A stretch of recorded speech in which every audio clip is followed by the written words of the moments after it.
MCG of the Bush, Sandy Creek, for the first semi-final clash today between Beechworth and Chiltern. The winner will go into the preliminary final next Saturday here at Sandy Creek, where they'll take on Kiwa Sandy Creek, and then with the winner advancing to play Tallangatta in the 2024 grand final.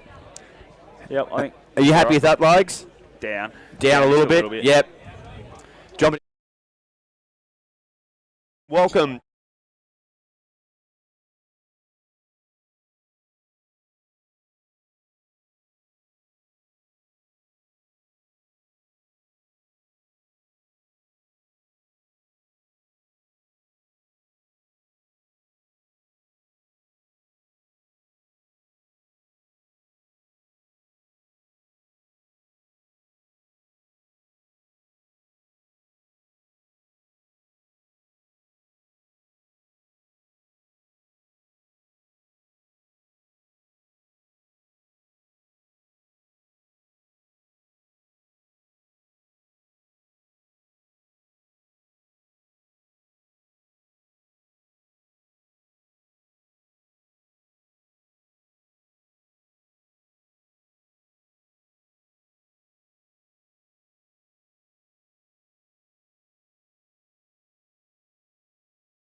Good afternoon and welcome to Sandy Creek. Its first semi-final day today, and we have got a magnificent weather forecast throughout the afternoon. It's beautiful now.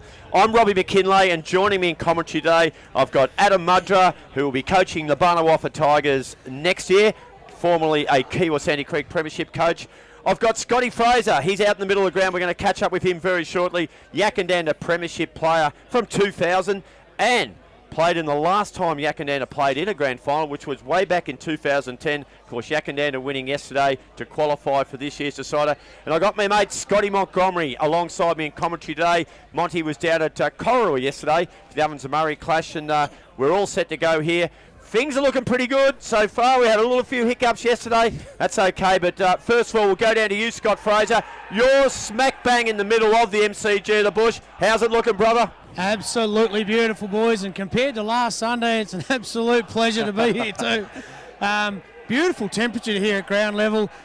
Pretty stiff breeze going straight across the ground. All the flags on the Duns Twin City Cranes are heading directly south, so no real goal advantage as I just get a touch of the ball.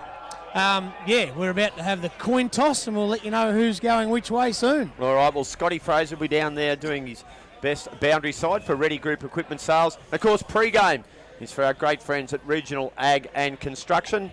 Adam Mudra, welcome back, mate. You were here yesterday. You've seen a fair bit of the action so far across the first 2 weeks. Great to have you back, mate, and looking forward to this one. Yeah, I am, and thanks for having me. It's it's been a real treat being able to sort of get out here over the last 2 weekends and watch some really high quality footy. It's the one thing that stood out for me being out of the TDFL for the last 3 years, how the standard continues to rise, and the talented players start exiting the O&M maybe a touch earlier than what they used to in the past, and it's been a super start to the final series. All right, matey. We're just going to go back to Scotty Fraser. We've just got a little bit of update and some information. Yeah, some very last minute information, boys. Ronnie Bolton in their earlier warm-ups done his calf to be replaced in the run-on side by Flynn Byrne. Right, so that's a late change. We did have another late change as well too for Chiltern. That's right, Jeremy Luff out and Harrison O'Neill will take his place in the side. All right, so just repeat that again, Scotty. Ronnie Bolton is out. Who's coming into the side? Ron Bolton out and Flynn Byrne, young bloke. He's played 17s. I think he played about 3 or 4 games in the seniors for the year, so good opportunity. All righty, well there we go. Johnny on the spot is our Scotty Fraser. And the other man who's been everywhere this year, mainly across the Ovens and Murray Football Netball League, Scotty Montgomery, you're down at Coral yesterday with me. Back out here to the MCG of the Bush, and you always love coming out here. Yeah, it's been great being out here the last couple of final series, and to get out here nice and early this year in the final series is great. To get out here first semi-final day, get the real sense of what it's like when you come out here. Now the crowds are really starting to build. Obviously, less games going on around the region, and more people coming here to watch. And we're going to see a great contest today. Obviously, Chiltern back-to-back premiers going for 3 in a row, which is always hard to do, up against Beechworth, who have really improved this year. So really looking forward to see what they can put out there in their first finals appearance for quite some years. And Muddy, just that couple of those late outs, obviously Luffy out in the ruck, and then Ronnie Bolton, who's just that real versatile player around the ground. Yeah, obviously recruits from Brock Barham this year, and they've had a real impact on the league. I've been fortunate enough to see Chiltern play a couple of times, and they've been significant players for them. Like a ruckman and a gun-on baller. When they exit your team and you don't really plan for it, or you can't plan for it, obviously you'll have a bit of an impact on the game. But I'm sure the young Harrison O'Neill and Flynn Burns will come in, will make a statement and stand up at certain points in time. Yeah, well, I suppose, Scoot, Chiltern have done it over the last couple of years, backs against the wall, and it really is now. They've probably been really confronted. They've absolutely been smashed up against the wall for this one. Yeah, a bit banged up. I guess, do you know what it's similar to? It's probably very similar to Yak coming into the finals last year and they just didn't have enough of that, that pace and extra height, I suppose, is the best way to explain it. That I really hope that Chiltern, we've got 2 young blokes taking their spot in the side, that they can really take their opportunity. And really looking forward to Harrison O'Neill though, because I really think for him to give Dean Hedder a chop out in the ruck, and he can run all day, Harrison too. So that'll be really good to see. Yeah, so big job ahead for Dean Hedder. You've seen him play a lot of footy, Monty, obviously at O&M level. I'm not sure how the body's going these days, but he's probably going to earn his paycheck today. We know his last couple of years at Albury really struggled in on the park with a rough body, and I was just saying before that he's older than me, so I think he's 38. He was a year above me at school, so yeah, I think he'll be glad if that sun stays behind those clouds for most of the day and it's not too hot out there, because if it does get a bit warm, he'll have to do a lot of work one out, which is going to be tough for him. Muddy, I was talking to you before we come on air, and you were saying, I asked you who you thought might win it today, and it's always a tricky one in finals, but you were slightly leaning towards Chiltern. Does that change anything for you? No, I'll probably still stick with that. I feel like, they finished second on the ladder, albeit, by percentage, difference to Beechworth, but I think their best footy on a dry, fast deck is better than Beechworth. So we spoke about it yesterday after the game, that very contrasting styles. Beechworth like the game played in a phone box. They really want contested, combative football. Correct. And Chiltern are the opposite with their young runners. Being able to spread the ball and get the footy on the outside. So it'll be very much driven by the fact whether Chiltern can get their hands on the footy and get it on the outside more than Beechworth. And Monty. Obviously, Beechworth, you weren't up here last week, but I thought the injection of Cade Surrey into the side from round 18 and Lockie Armstrong up forward, key defender, a key forward, it made a difference. Well, Cade Surrey's been one of the premier defenders in the competition for over a decade now. Obviously had a stint at Wang Rovers as well, and showed there just how good he can be. And he's just a guy that reads the ball so well. He can do a really good job lockdown, but he also reads the cues when to roll off and be that third man up, or to be drop into that hole and chop off any leading lane. So he's such a key pivotal figure to the Beechworth side and how they set up defensively. And obviously, as you said, Armstrong forward. He's the guy that hits the scoreboard, so they need him, and getting him back in was massive for him last week. Muddy, you were here yesterday. Keen to get your thoughts on it. Obviously, you know the Kiwar Sandy Creek group quite well. Love to get your thoughts on Yak and Dander, because they've probably been the good news story, I think, for the whole year.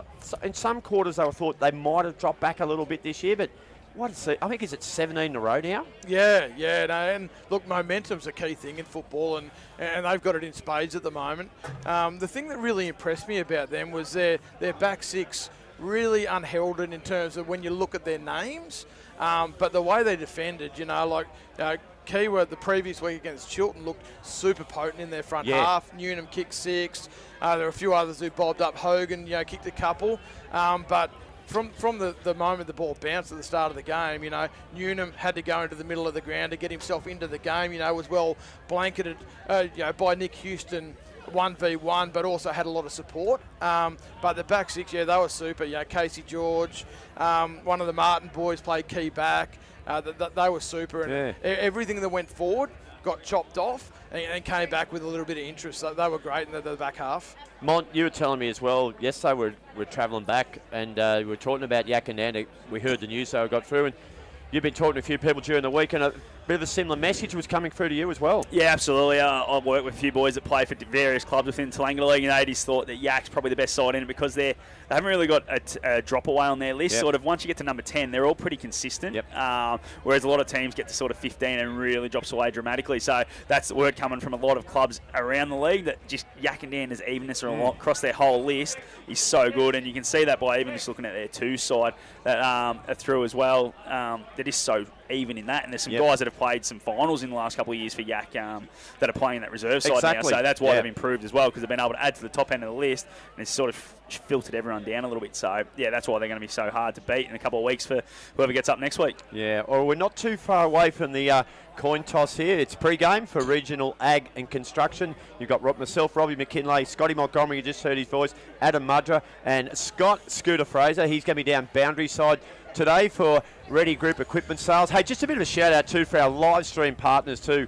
Fantastic supporters of the TDFL and what we'll be able to bring to you. DTD Engineering, Finer Embroidery, Jackson's Earth Moving, Barclay Park Estate. Mont, if you want to move over to Rubber Glen, there's a nice bit of land. Always looking. Very close to the ground there, mate, if you'd like to have a look. And, of course, Scaffold, Total Edge Protection. So we really appreciate your support, and hopefully we can get a really good product to you all today. I'm really excited about this one. Both sides have been a pretty elongated warm-up, hasn't it, Muddy? Because we've not scheduled to start to quarter past. The seconds finished fairly early, but you're better off to be ahead of time. Well, 100%. You know, you get out, you get amongst it, you get a feel for the conditions, the breeze, because obviously, as Scooter mentioned before, it is quite a significant breeze cutting right across the ground. Is it similar to yesterday? Yeah, very much so. Okay. Yeah, and so did it favour any particular end?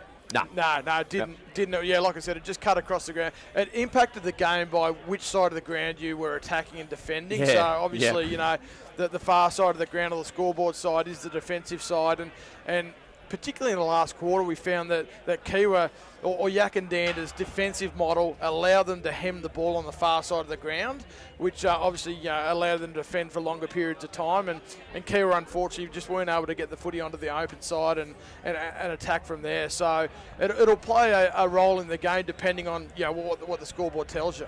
Yeah, and Mont, as from a commentator's perspective, it's we'd love to see an easterly. Don't we, mate? Absolutely. Come this side, please. brings the ball over here, but we saw that yesterday down at Cora at Cora with Wangaratta Rovers defeating Wangaratta in the derby down there. And of course today we've also got the big game on at the Albury Sports Ground. We'll keep you updated with those scores.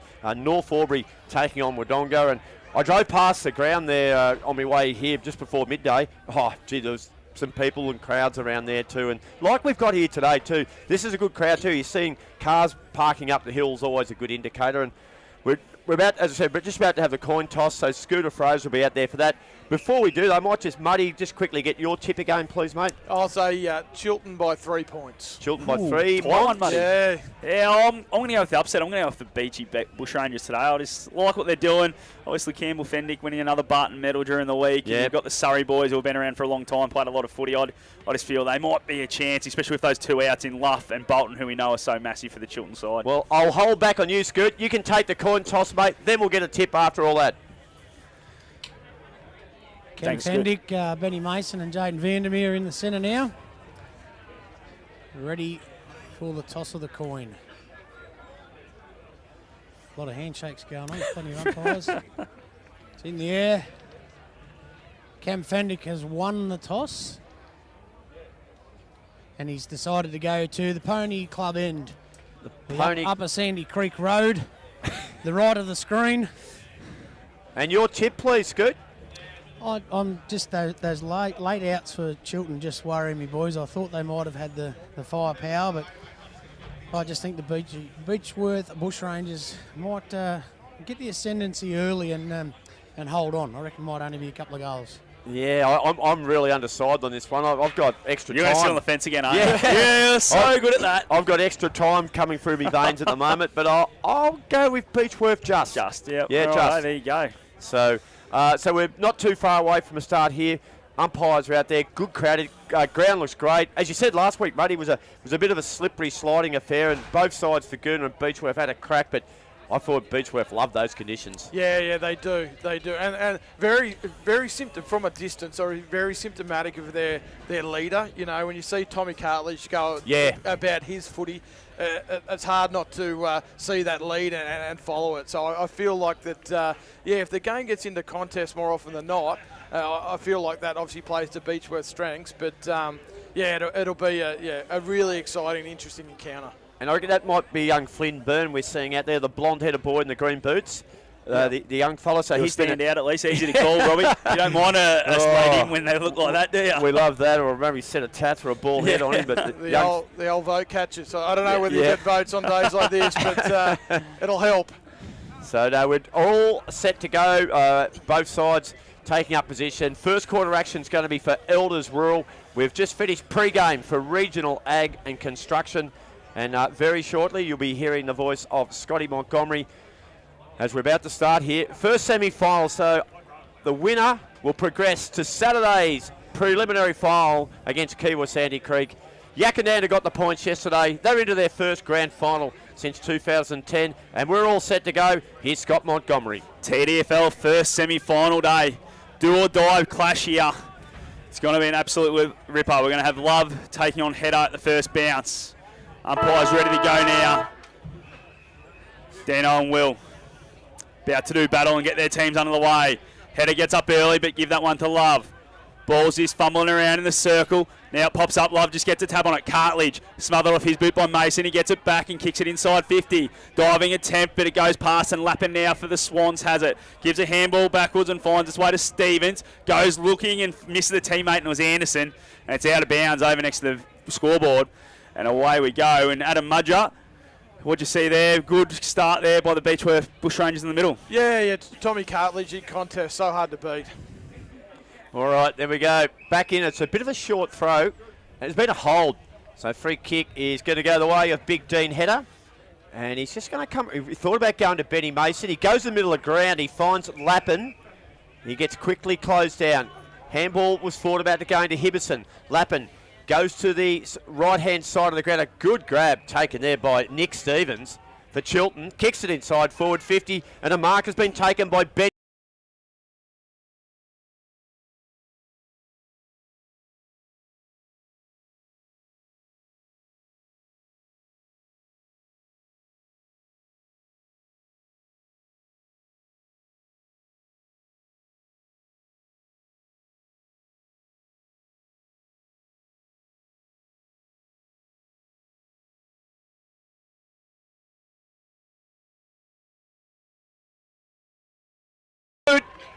And Anderson nails Chiltern's first. They lead at 1-6. Beechworth yet to score. We've gone just under 2 minutes. What a start there, Scotty Fraser. Yeah, they must have watched yesterday how Kiwa were going over.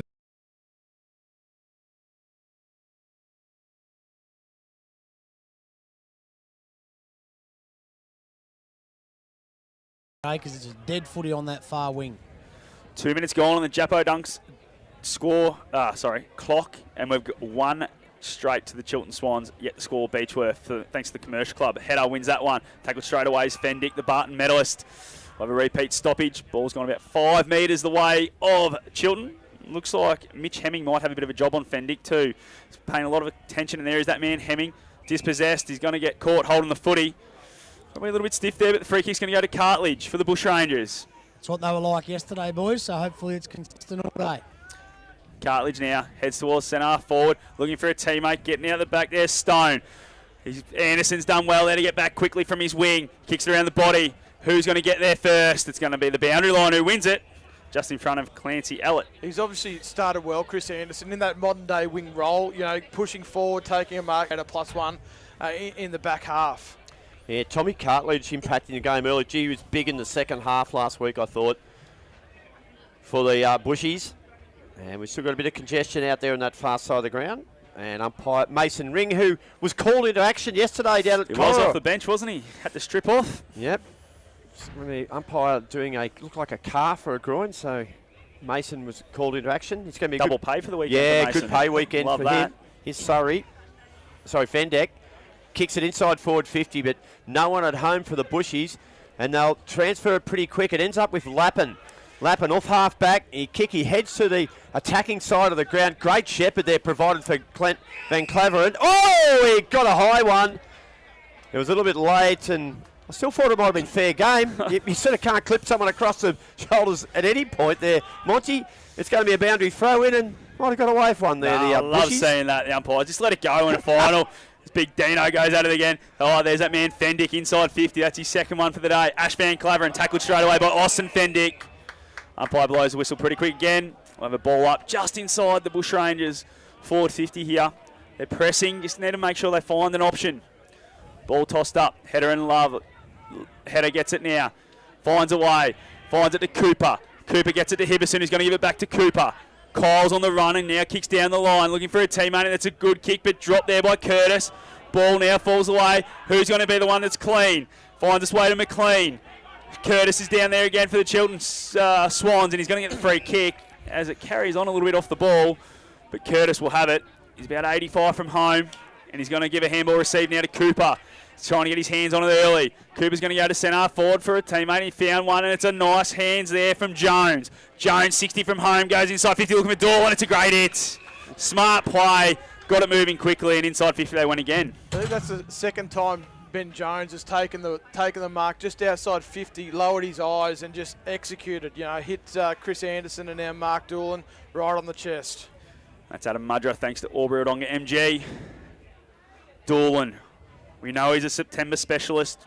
Set sail from 45, gets it up in the wind. The Swans like it from behind the goals.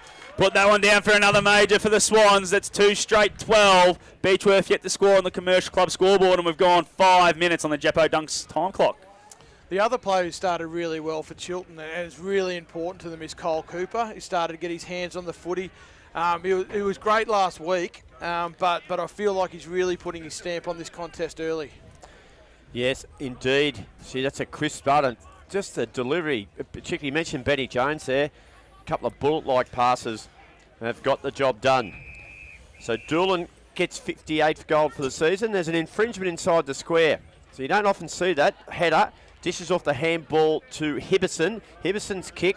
He was looking for Sean Curtis out there, and it's going to be seen out over the boundary line for a boundary throw-in. First quarter action for Elders Rural, and on the Commercial Club scoreboard, Chiltern have got the first 2 goals of the semi-final. They lead 12-0. Throw in, a good one too into that breeze. Chiltern again might go inside forward 50. Good tackle there. There's a cracking tackle. It looks like Clancy Ellett, and he's going to be rewarded with the free kick. Monty at half back. Chiltern lead 12-0. 6.5 minutes gone on the Jeppo Donks time clock. Not a great kick there from Ellett, but through the hands of Header. Found its way, and they're moving hard through Fendick. Here go the Bushrangers again on the far side. Who can they find? It's Cartledge all of a sudden gets his hands on the footy at true centre wing. Kicks on a great one, and Mason wraps it up. Gray now just throws it on the boot. Heads towards centre wing again. Nice little contest there. Who's going to be the first one to be clean? It's Cartledge again. Jeez, he started well for the Bushies. Gets a handball down the line. Pritchard does well. Gets dispossessed, and over the boundary line we go. As we might go boundary side for Ready Group Equipment Sales, Scooter Fraser. Some pretty hot footy there, boys, and Benny Mason just let Pritchard know that tackle was there. A little bit of a push into the ground as he was getting up. Up she goes. Big Will Love won the tap, but Van Claveren dished off a handball to Cooper, who's been super prominent. Kick was didn't hit its target. It's tight to the boundary line, and they're going to keep it in here. The Bushrangers. Stone did well. Now the off half back. It's okay there through Nick Stevens. No one at home. Look at that. 4 or 5 Bushies. And Cade Surrey takes the mark between half-back and centre wing for the Bushrangers. They trail 12-0 if you've just joined us, as Surrey drives it to half-forward. Pack forms, no one at home. Benny Mason there, Monty, just chops it out again. And Chiltern have got it nice and sorted at the moment. Co-captain there. Goes to the other co-captain, Mason of Vandermeer. Vandermeer at half-back for the Swans.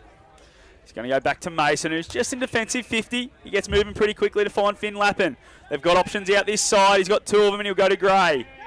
Gray's got just the overlapping run. Decides to go down the line. It's a good grab. Yes, it's paid. It's paid to Jones. Jones now to Lappin. Lappin to centre forward. It's not a great kick, but it's going to get out the back. Oh, tackle. Great tackle there. Now it's Fendick. Gives a handball sideways and finds its way to Brock. Now it's going to find its way to Surrey. No. Well done, Van Claveren. Got back hard. He's going to roll around with the sleeves on today. It's a nice kick to centre forward and finds Cooper. Cooper 60 from home. Looking inside 50. Doolan's got a bit of space. He's got to pay a 50. Moved on the mark. It's going to take Cooper to the goal square. And he'll put this one through for the third for the Swans. You can see there's a real emphasis on Chiltern just finding that kick mark. But it hasn't been a slow kick mark game. It's find the mark, move the footy on really quick. So they've kept the Beechworth defence shifting. They've been super so far. Need movement when you're going to play a game like that, don't you? And their forwards just stay on the move the whole time. 100%.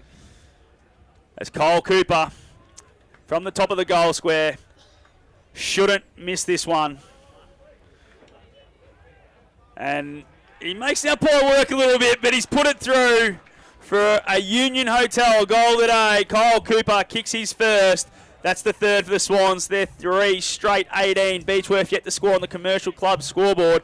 And we've gone 9.5 minutes thanks to Jeppo Donks. Not only is Cole Cooper a prolific ball winner, but he also gets forward and hits the scoreboard. So that's 23 goals for the season through the home and away. And as you can see there, he whilst he obviously beneficially got that 50-metre penalty, he's so dangerous, that dual threat who hurts you between the arcs, but when he gets forward, he hits the scoreboard as well.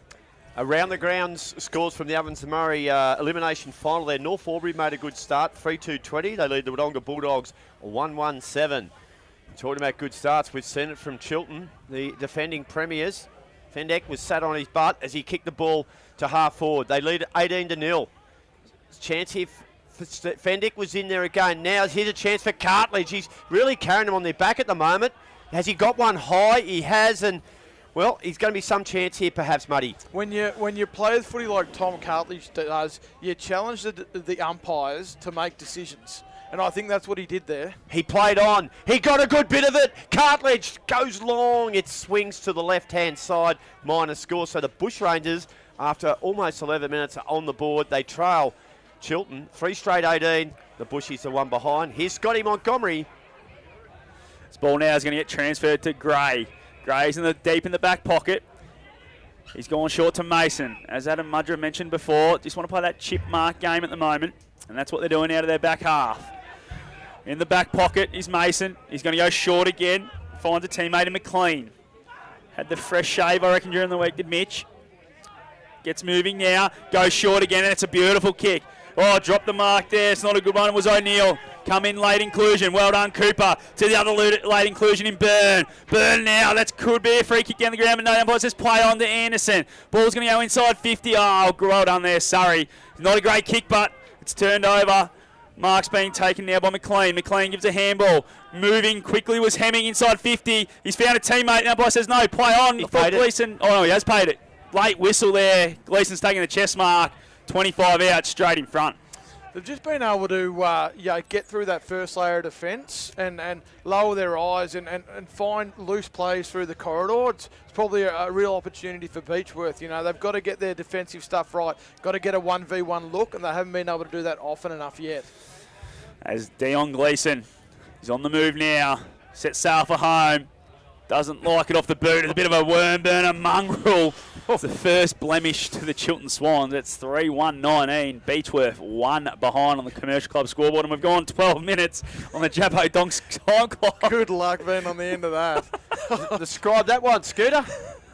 With a real helicopter. Yeah, that broken arms and maybe a broken nose via a falcon, that one.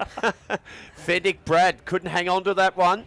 His tackling's good though, and he didn't give up the contest, and he's forced the ball up, but it still just sits nicely for Chiltern. 60 out from their goal. They lead 19-1. Goals to Mark Doolan, Kyle Cooper and Chris Anderson. As off half back, it was Liam Stevens. He's kicked it out of bounds on the full. He was a sensational player last week in the victory over Thaguna, but under a lot of pressure there. And the ball's going to spin back into play there, Monty. And looks like it might be Hibberson bringing it back in. Yes, it was. Hibberson inside 50. It's a nice kick, but Surrey, geez, he just reads the ball so well. Cade in the back pocket now for the Bushies. Goes looking for the brother. No, it's not. Sorry. It's a Fendick. It's Austin. Austin rolls around. And they've found their way to half-back here nicely here, the Bushrangers. I'd hate to be a barber in Beechworth. Yeah. There's a lot of ball-eater blokes. Well, they might be in there nice and early, you know. Might be good double rates. It's a nice kick down the line. It's found its way to another Fendick. Plays on straight away and he's going to go inside 50. It's not a great kick. Both boys need to work hard here, but first back for the Swans will be Young. And he's happy to just tap it over the boundary line. We'll have a throw in. Transition the footy quite well there, Muddy, from back half to forward half. Yeah. The last kick obviously wasn't great, but in terms of field position now, they can turn their attention in terms of trying to trap the footy in their front half and get some repeat entries if they don't hit the scoreboard. You get Sky Piper, or Peeper, take the ruck hitch. It's a good high throw in too. Chance here for Flynn Lapity. Defends okay through traffic header. His hands were good there. Excellent work there by Braden Young. He's been pacey. Snap on goal. Fendick. It was the Barton medalist Campbell had a quick look at him and he's missed to the near side minor score. So Chiltern 3-1-19. They lead Beechworth 2 behinds and that is on the Commercial Club scoreboard. Scotty Fraser, what do you make of the first 15 or so minutes? Oh, great that Beechworth can regain a little bit of composure there and get some inside 50s and they're hitting the scoreboard but not with majors. There's the ball now in the back pocket for the Swans. They're just going to take this one over. Smart play in there from Garside. But good defensive pressure from the front half of the Bushies. He's a cousin of Harry, the boxer, I'm reliably told. Do you reckon he can go as well? I hope so. Well, yeah. I think, well, as long as we might see it if it gets a bit testy later on. You never know. Ball tossed in. Well done there. Was by O'Neill. Just chucked it on a boot, but it's going to come back in. Here you go, the Bushies. Set sail on goal. It's been touched off the boot. Ball coming over. Oh, great grab. The umpire's going to pay it. Armstrong. Strong grab. Pack of 3. And he'll go back and have a shot from about 10 metres out. Yeah, it's always dangerous when you're in your back half,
That's the start. Chiltern boys wanted. They're under the pump there for 10 minutes and only 5 minor scores for the Bushies. Yep. Now the ball's back in the middle. Header.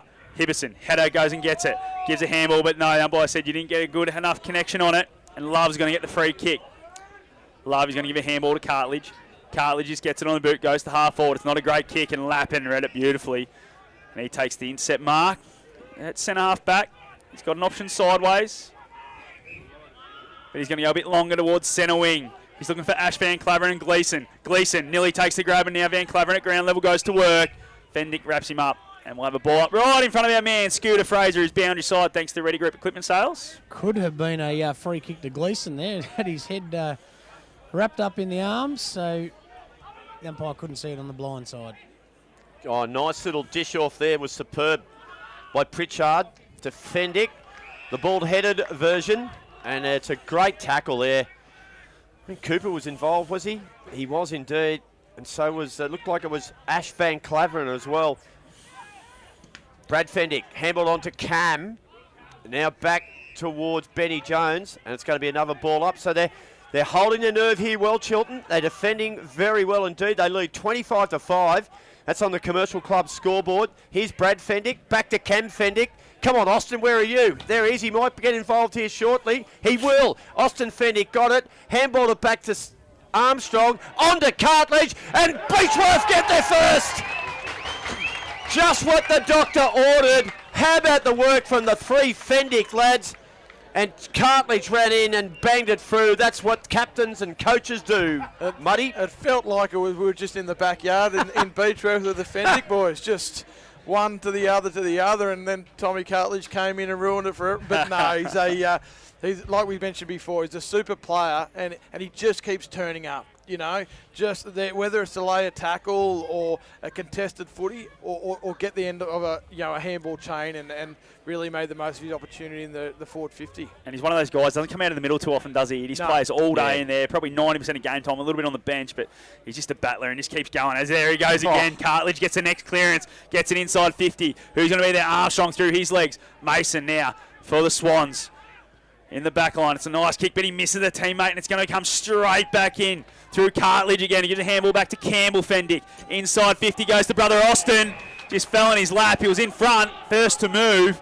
And Austin will have a shot from about 45 out, slide angle. Again, when your best players play well, you generally get a good result. And Tommy Cartledge, Cam Fendick, Liam Stevens, they're starting to really impose themselves on the game. And that's Adam Mudra, thanks to Albury Wodonga MG. As Austin Fendick, what can he do? They need this one, the Bushies. They've had a lot of momentum, just haven't hit the scoreboard enough. Set Sullivan home. I don't think he's got the best of it. It's going to fall short in the goal square. Fumbling around. Who's going to be clean? Down there's Cartledge. He's wrapped up, and we'll have a ball up at the top of the goal square here. Bushies end of the ground. Right at your radio dial. It's going to get tossed up. The Bushies look like they're set up well behind the footy. Who's going to win this one? Header gets the clearing kick. Anderson's there. Pushed out of the way. Well done. Nice and clean through Hemming and now Cooper. Cooper goes short to Gleeson. And the Swans are out of trouble at half back here, Robbie. Yeah, they did. They've held the nerve really well. They've done it again there. Down it goes Gleeson. It's a nice kick too. Good pack forms. Knocked up by Benny Jones. Clever handball over the top to Van Claveren. Jaden Vandermeer. Now there's a bit of space. There's a whistle. Free kick. It's going to go the way of Doolan. So too far out to score, you would think. Although there's a bit of breeze sort of going that left to right. Doolan will go short. And on the half volley. Couldn't be picked up there despite the dive from Mitchie McLean. The kick's cleared, and it's going to be marked at centre wing here for the Bushies by Pritchard. Gonna go, no, he ignored Cartledge. Pritchard now, the kick's going to be good. It is, and it finds Lockie Armstrong right in the middle of the ground. He'll go short, and he found Surrey. Brenton, his kick's good too. This is a good build-up. Big chance here for Ellett.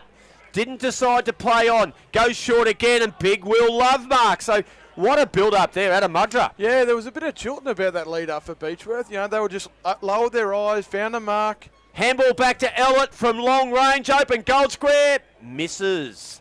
Minor score, 1 goal, 6-12. Beechworth, Chiltern 4-1-25. We've gone 24 minutes on the Jappo Donks time clock, and that's on the Commercial Club scoreboard. Here's a Scott Montgomery for Elders Rural. Coming towards the end of our first quarter here. as Ash Van Claveren called the play on now. Goes looking for a teammate. Oh, well done. What a work there. Defensive pressure put on from, it was Riley O'Brien. He's got a number change for anyone watching at home. He did that last week too. Yeah, number 12 on the official team sheet, but wearing 34. So the ball's going to get tossed in. It's still inside 50 for the Bushies. Love to do battle. Nice tap there. Well done coming through. It was Brad Fendick. Gives a handle out in the space towards Cartledge. Clean. Oh, great tackle, and he's going to get a free kick. No, Stevens giving away the kick. And played on quickly. Oh, not a great decision as Stevens gets tackled, dispossessed, and the Swans have got out of it through Stevens. Don't know if that was the smartest decision, but Vandermeer is taking the mark at half back, and Chiltern breathed a sigh of relief. Yeah, I think the last time Aussie Fendick had a shot on goal, he didn't go the journey, and he was quick to look to dish it off. It didn't quite work. Lappin, gee, they've moving the ball beautifully. Off half back there. Young drives it to half forward. And the wind and the little bit of a slope there takes it out of bounds. Hey, Scooter Fraser, we'll go boundary side for you, mate, for Ready Group Equipment Sales. Gee, it's a good game of footy. Great game of footy. The Bushrangers just pressured Chiltern into making a few mistakes there, and a rare one from Doolan down at the other end. But then the Bushies gifted one up there. Could have had a certain shot at goal. Ball's just fumbling around on the ground now, and we'll have a repeat stoppage in exactly the same spot. It's a bit like Aussie Fendick hitting out of bounds off the tee with the wood, and he decided to go the old iron. We've all been there. Oh, haven't we all? This ball now just spills its way. Garside versus Armstrong. Garside gets a fist on it. Vandermeer's there for the Swans. Just wants to keep it in, but no, the boundary line wins. And we'll get a throw in. True centre wing on the far side here in front of those beautiful Dun City cranes that have got the flags blowing, and I reckon it'd be a 6-goal breeze if that was end-to-end, but it's, of course, across the ground, so not favouring anyone. There was 4 here last week, Monty. I reckon someone's pinched 2 of them. Oh, well, might be Scooter. He might have taken him home. Forgot to bring him out here as the ball goes inside 50. Doolan gets a spoiled by Surrey. Hemming at ground level is going to get the free kick, holding the man right on the paint of the 50. Mitch Hemming, what can he do? He's going to go to the goal square. Cooper, he's found a bit of space. Cooper at the back. He's taking the chest mark. Great grab by Cooper. A great kick from Hemming. He's a genuinely good player, Cole Cooper. For the last 2-3 years, his game's built and built and built. And like we spoke about before, you know, that real dual threat. You know, he can get you in the middle of the ground, but when he pushes forward, he's such a dangerous commodity. Go back, and he shouldn't have any issue here. 10 metres out, 45-degree angle. Player of his quality, don't miss these ones in finals. Now I've just gone and put a moz on him like Robbie normally does. Glad you said that. As little Gazzy's on the way now. Set sail from home. And he's put it through. He loved it off the boot, did Kyle. That's the 6th for the Swans. That's his second. 6-1-37 to 1-6-12 on the Commercial Club scoreboard. And we've gone 28 minutes thanks to Jappo Dunks as we go boundary side for the Ready Group Equipment Sales. Scooter Fraser. Kyle Cooper been very quiet the last 3 or 4 weeks that he's played, and I think this is a bit of a I'm here, boys. This is where I belong, and some back to form. Absolutely fantastic the way he's played today, and that was just a perfect sit-up for him over the back and just a nice chest mark and a good finish. I got the score wrong. The scoreboard attendance already had the goal up before he even kicked it, Robbie, so it is quick. 5-1-31 to 12. Oh, gee, that's a good grab too by Van Claveren. Dylan. Absolute beauty. We'll give you an update on the O&M score shortly. Oh, great pass. Doolan, he got a push. He's marked it anyway. And, well, he's not going to go the journey. He just dishes it off. Beautifully passed there. And it will be just on that far side of the ground. We'll try to pick up the play. It's Chris Anderson. It might be Chris Anderson, who's already kicked the first goal today.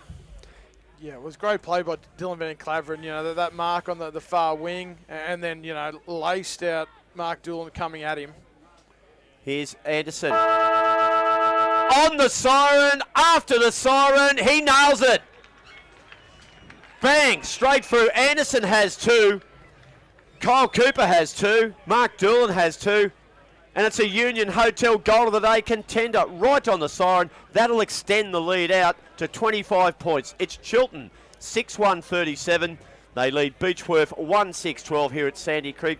First semi-final. And we'll take a break. It's the TDFL finals for Mark Spraybarn and NZ Albury, where you won't miss a thing.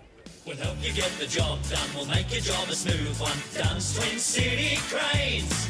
For your semis, riggers, spotters, cranes. Safety is our second name. You're looking pretty with Dunn's Twin City. No job's out of reach. Rig it, lift it, move it, shift it. No fuss, talk to us. We'll help you get the job done. We'll make your job a smooth one. Dunn's Twin City Cranes. Are you ready for harvest? Have your harvest needs covered with Intersales. Intersales have been supporting Riverina farmers for more than 45 years, offering an impressive selection of quality new and second-hand headers and tractors. Intersales stock a complete range of spare parts, and to keep your harvest moving, offer an after-hours call-out service right across the Riverina. Contact your local Intersales branch in Wagga Wagga, Temora, Griffith or Wodonga.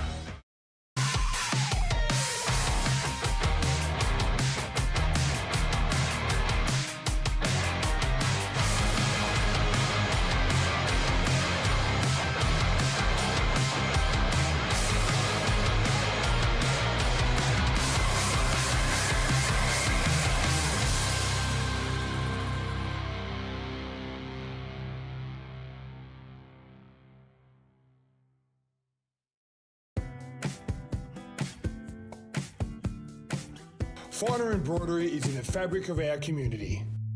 Any logo on anything so your business can proudly present themselves well.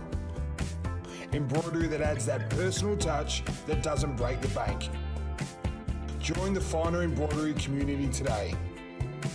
Proudly supporting the TDFL.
We'll help you get the job done. We'll make your job a smooth one. Dunn's Twin City Cranes.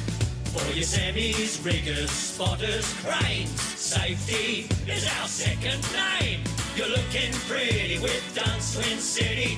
No job's out of reach. Rig it, lift it, move it, shift it. No fuss, talk to us. We'll help you get the job done. We'll make your job a smooth one. Dunn's Twin City Cranes.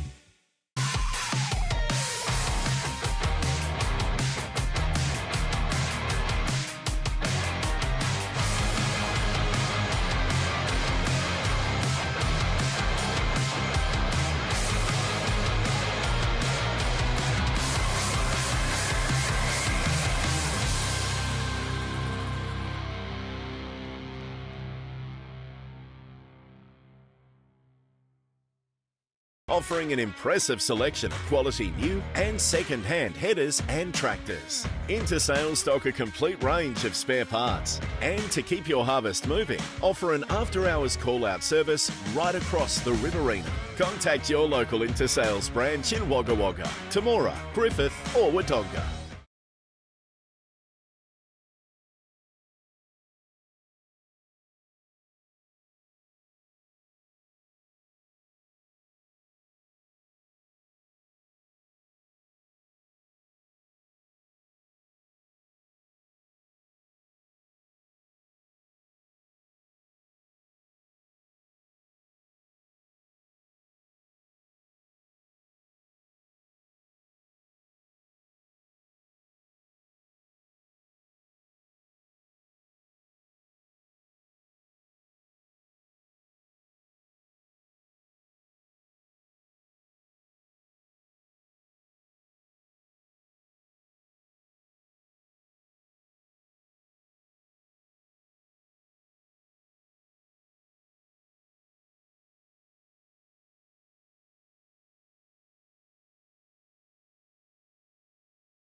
with, and obviously getting the ball on the outside. And we saw from the first quarter, he's deadly in front of goals.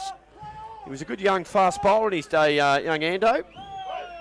He comes in now. He hasn't got the distance. It's going to fall top of the 10-yard square. A couple of players had a crack at it. No one could rein it in. Now it bobs out.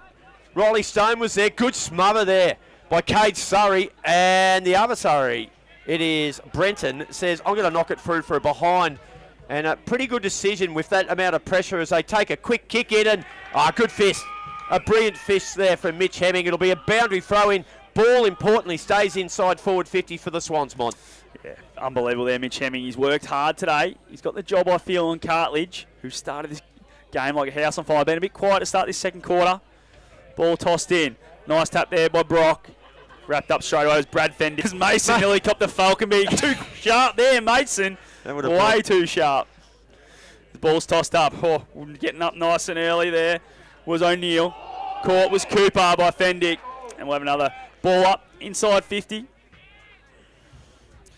as Mason gets the ball back, and O'Neill.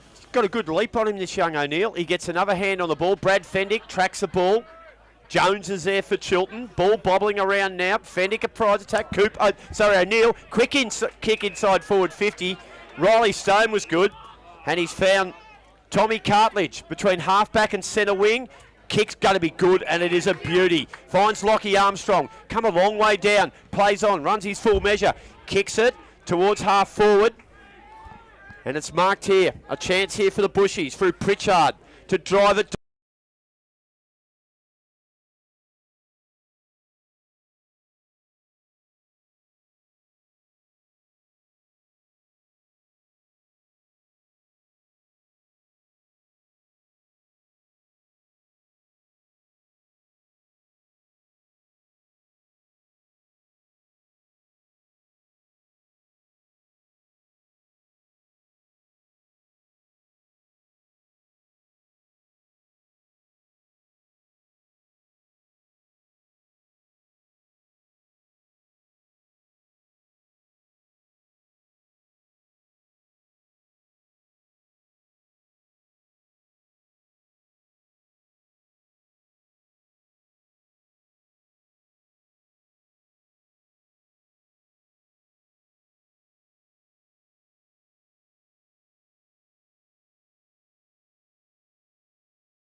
Curtis lowered his eyes and was able to hit Dukes up, and it was something they did really well in the first quarter. Haven't been able to do it as much in this second quarter.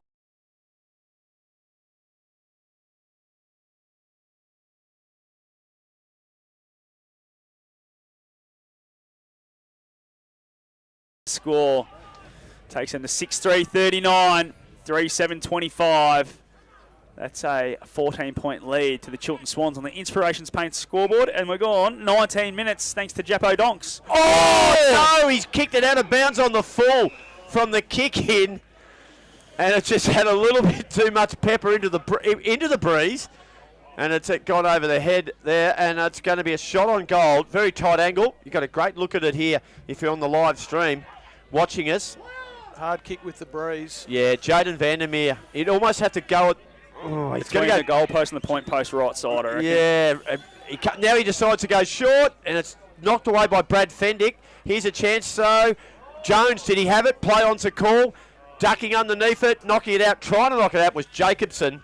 Looked like it was Lucas in there. McLean hasn't got up, mate. I reckon he might have a bit. Maybe that lower part of no, it looks like a shoulder, Monty. So yep. We've gone 20 minutes on the Jappo Docs time clock. Might have popped out. Yeah, he's trying to find his way off.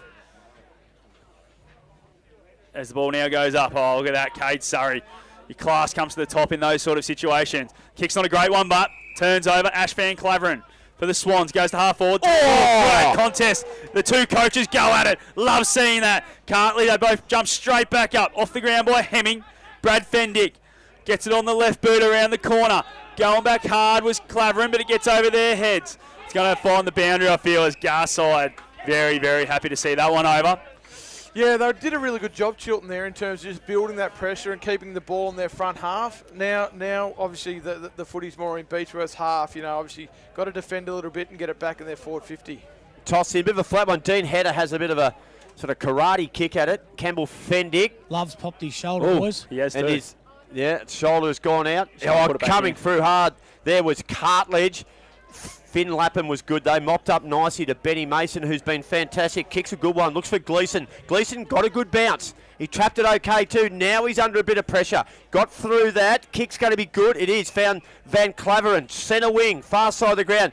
Plenty of room in the middle. He's pinpointed Dean Hedder. He'll chip over the top now to Jones. Jones will mark and play on. Does that. Runs towards 50. Benny Jones winds up. Lines up. It'll fall short. It'll trickle out of bounds. It does. Van Claveren was coming through like Farlap, but it beat him. And it'll be a boundary throw-in. So we'll get down to Scotty Fraser shortly after this boundary throw-in, Monty. There's a couple of injuries and a couple of shoulders are gone pop. Yeah, absolutely. Hard deck. Really struggling there, isn't he, to get back in right in front of us. Big love. Ball tossed in now. Forward pocket for the Swans. Winning it was O'Neill. Dispossessed. Good tackle from Cooper on Jacobson. And we'll have a repeat stoppage. Inside 50. About 35 away from goal. Umpire Mason Ring. Let's set sail. Jacobson again's got the footy and tackled again by Cooper. So might quickly go boundary side to Scooter Fraser. Just have a couple of those injuries. Yeah, Mitch McLean's just sitting on the bench. Looks to be a bit of a stinger, but on the other side, geez, Willem love it. There was a big point out the top of his jumper, and it's dislocated. Yeah, he's just headed into the change rooms underneath us and was here famously a few years back in a grand final. One of the Barney blokes, the trainer, put him up against the wall, charged in him and popped his shoulder back, and you could hear him screaming from up here. Lachlan Barter. Yeah, that was it, Scoot. Well, that's fair dinkum too, isn't it? Yep, it was quite amazing. They built him tough at Barney. My word. Yeah. You never used to say that. Here's a chance for Van Claveren. Couldn't quite gather it. They're going to defend okay. Brenton Surrey's had a good second quarter here, and he's found a little bit of room. Gee, that's a perfect kick almost. Jason Vandermeer was hunting after it. It's still going. It's at centre wing now. Quick kick back in towards the middle, and it's going to fall okay for Chiltern. It'll be Mitchie Hemming who's marked at Monty, and he'll drive it back to the middle of the ground and finds Jones. He's found a fair bit of it today. Goes inside 50 of a low. Chisler gets through a lot of hands. Beechworth pick it up through Dolney. Good handball, cross, and now Fendick gets a handball sideways to a teammate, and it's Ellett. Ellett goes long, but centre wing, Young worked his opponent under, and he's going to be the first back onto it, but the boundary line will win the race. 14-point lead, Inspirations Paint scoreboard. We've gone 24 minutes thanks to Japo Donks, and this is Adam Mudra thanks to Albury-Wodonga MG. Yeah, lots of work in between the arcs. Unfortunately, no one's been able to hit the scoreboard and really put the pressure on either side. A half-time score in the Ovens Murray elimination final. For the Union Hotel, it's 57 North Albury, 28 to Wodonga. As the Chiltern Swans go in for it again. Gee, that's a good mark taken by the youngster O'Neill. He thinks about it, and now he goes short. Great good now. mark, good pass too, but gee, the mark was good. Dion Gleeson takes a great outdoors mark of the day. Played on immediately. He's had a Barry Crocker. He's kicked it out of bounds on the full muddy. Oh, geez, a moment of madness, they would say. Yes. A coach killer. Coach killer, absolutely. You've got that to look forward to next year, mate. Remember that, Muddy? We've got a blood rule too. Hello. I think it's going to be Mark Doolan, Scooter Fraser, boundary side thanks to Elite Ready Group Equipment Sales. Yeah, terrible decision by Gleeson to play on there. It would have been a perfect kick back into the breeze, set it on the right goalpost, but I'm just trying to find out where this blood is. Just on his cheek, I reckon, Yeah, Scoot. just on the left side of his cheek. He will He's not happy live. about it. Looks like a shaving cut or something Yeah. from this morning. He's in the back pocket. Brad Fendick. Going to go long. The Brad. cousin goes long. Cousin Brad. To the half back line, looking for Surrey. He finds it to him. Called the play on now is Cade. Goes to the centre of the ground. Armstrong through his hands. Hibberson couldn't pick it up. Campbell Fendick. Good handball. Chopped off now. The Swans have got it. Just bubbling around a little bit. Stevens. Handball sideways. Finds Vandermeer. Back to Stevens. He's going to go long down towards half forward. Sitting under this one. Surrey's the only one. Oh, good pressure there brought by Byrne. Brought the ball to ground. Cooper hasn't got it. Umpire says play on. Ball just falls the way of Maslin. Caught. No, umpire says play on again. Just didn't want to blow that whistle there. But now we haven't. We'll have a ball up at half forward for the Swannies. 14-point lead late in this second quarter, which is brought to you by GJ Gardner Albury. Good tap there, one. Jacobson caught straight away by Cooper. And we'll have a repeat stoppage in exactly the same spot as Doolan's made his way back on. Yeah, I don't think he lost too many ounces. You reckon he's all right? Yeah, it was more of a nick, wasn't it? As Anderson gets the clearance inside 50. Great pick up Gleeson. Good handball to Jones. Yeah. Jones over the top to Van Claveren. Van Claveren around the body. Kicks the goal. Dylan Van Claveren, Union Hotel, goal of the day. That's his first. It's the Swans' 7th. They're 7-3-45. The Beechworth Bushrangers are 3-7-25. 20-point lead on the Inspirations Paint scoreboard. Obviously just, exited stoppage, just a bit untidy, but Gleeson below his knees. He's a real crafty forward, and he's just one touch below his knees. Ability to be able to move the footy from point A to point B resulted in that goal to Chiltern. So he's really one that can take the game away from him the blink of an eye down, Gleeson. Yeah, big goal right on the 26-minute mark on the Japo Donks time clock. It's their first of the quarter too. 27 It minutes is. gone. Yep. Oh, this is messy. Pieper handball to a teammate who wasn't really ready for it. And Pieper goes back and dishes out another one. Intercepted there too. The Swans are away again. Good bit of work there. Vandermeer was involved. Now off the left foot. Good kick there by Young, but a good mark taken by Stevens. Fendick still down in the middle from that centre clearance too. It's his shoulder, boys. Yeah, we'll keep Another an eye one. on that one. That's Campbell, the Barton medalist. His cousin Brad paddled it towards the coach Cartledge. Head down was O'Neill. Good ump. Oh, he's going to pay it in the end. Too high. He still had his hand around his neck. I reckon he got away for the first time, Muddy, but when he kept that headlock on him, that probably gave him no chance. Blood rule's been called for Campbell Fendick, I think. Okay. Well, that's probably a good sign that he's going to come off like that. Hopefully it's just the blood rule, because you don't want to. You want your best players out there. Yeah, absolutely. He's just Back bleeding. to the right here. Oh, yeah, it is too. Cooper has it, goes short. No one at home. They got numbers back here, Beechworth. And they defend Ellett. Left foot kick was okay. Fall of the ball was Cooper with courage and guts and cleverly got it back. O'Neill was there as well. He was involved. O'Neill's left foot kick into the forward line. Chance here now. Who's there? Hibberson. Dish the handball to Van Claveren. Can he kick another one? Clever kick. Oh, that's a great kick. That'll be 50. And you can mark down another goal coming the way of the Chiltern Swans. It's Doolan, is it? Curtis. Corey, it's Curtis. Curtis, he made him earn it, and he plays on, he kicks the goal. So Chiltern get a couple late in the quarter, and they extend that lead. How about the boys on the scoreboard? They've already put the goal up before he kicked it. That's confidence. They'll go places, those young lads. 8-3-51 to 3-7-25, 26-point lead to Chiltern. That's on the Inspirations Paint scoreboard. How about that? Don't undersell how important and how good Chiltern's wingmen have been. Yep. Chris Anderson on this side hit the 2 goals, and Dylan Van Claveren with a goal and a goal assist right there. That stuff you don't plan for, you don't account for. They've been super. They're pushing deep both ends of the ground, aren't they? Helping out defensively right back to the last line. And then Dylan Van Claveren was in the forward pocket to help get that goal assist. So they're working hard both ways, that's for sure, the wingman. This ball back in the middle. Header wins that tap towards Cooper. Cooper gets taken around the head, but the umpire says play on. Cartlidge just fists it forward. Dispossessed. Header just tossed that one out, and he's been pinged. That's a throw. And it's going to go free kick. Mont, I just think those lads on the scoreboard, you'd like to play golf against them. They'd give you plenty of gimmies, wouldn't they? Yeah, she's in, mate. Yeah, no worries. good enough. Yeah, pick it up. As Pritchard in the middle of the ground is going to get the free kick. Pritchard called the play on now. Goes long. Goes inside 50 towards Armstrong. Just out in front of him. Garside gets there to fist it away towards the boundary line, and it's going to win. We're going to have a ball in. About 45 away from the Beechworth goal on the far side of the ground. I think Chiltern would be happy just to play that far side of the ground for the next 2 or 3 minutes and go in four and a bit goals up. It's 30 minutes gone on the Jeppo Dunks time clock. Ball tossed in. Header again wins that one. Van Claveren gets a handball sideways, and Young has it for the Swans. Goes towards centre wing. Gets out the back. It's going to go out of bounds. Just in front of Gleeson there. He was working hard back onto it. They'll have a ball in true centre wing.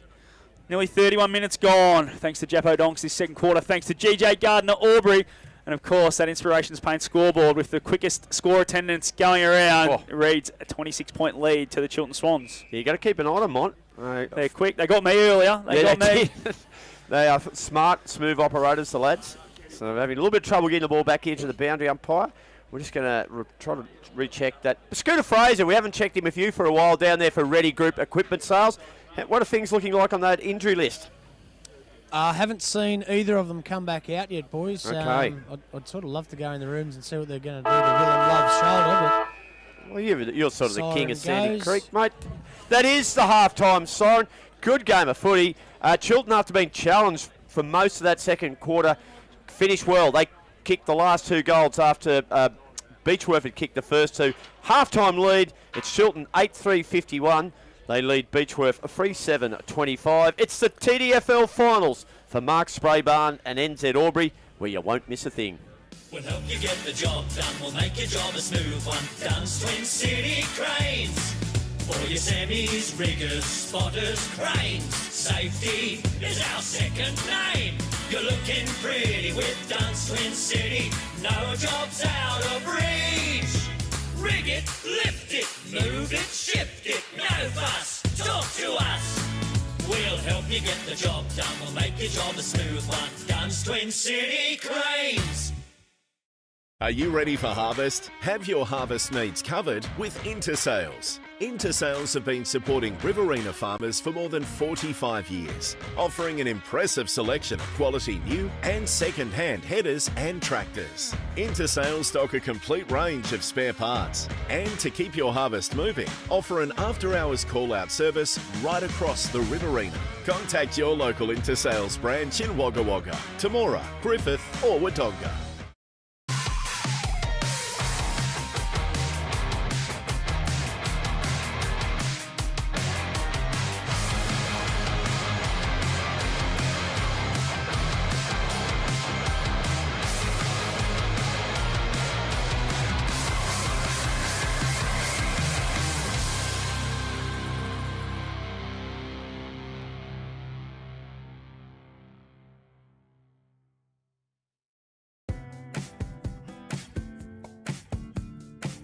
Finer embroidery is in the fabric of our community. Any logo on anything so your business can proudly present themselves well. Embroidery that adds that personal touch that doesn't break the bank. Join the Finer embroidery community today. Proudly supporting the TDFL. TDFL.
We'll help you get the job done, we'll make your job a smooth one. Dunn's Twin City Cranes.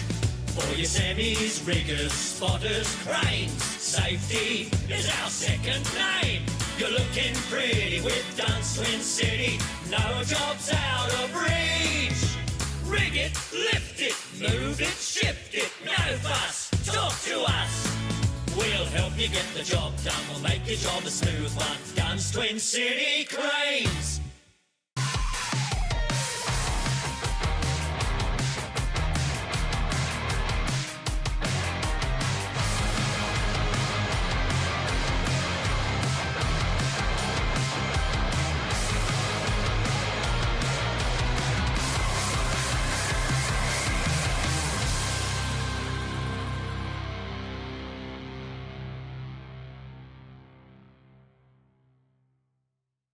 Offering an impressive selection of quality new and second-hand headers and tractors. Intersales stock a complete range of spare parts. And to keep your harvest moving, offer an after-hours call-out service right across the Riverina. Contact your local Intersales branch in Wagga Wagga, Temora, Griffith or Wodonga.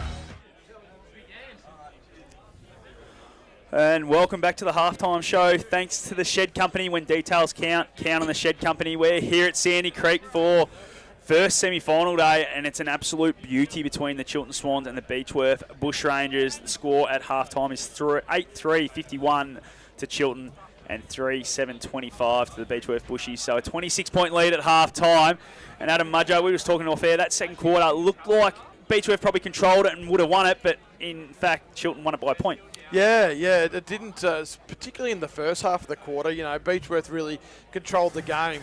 We spoke early in the first quarter. Chiltern were able to kick mark and really control the game and play the game on their terms. But what Beechworth are able to do really well is, slow the game down, make them go long down the line, able to turn the ball back. Liam Stevens, Kate Surrey, really put their stamp on the game and really controlled the game early. But as the game evolved and played out, particularly in the second half of that second quarter, Chiltern were able to get back to their one wood, that kick mark, get the footy in nice and deep and really build pressure.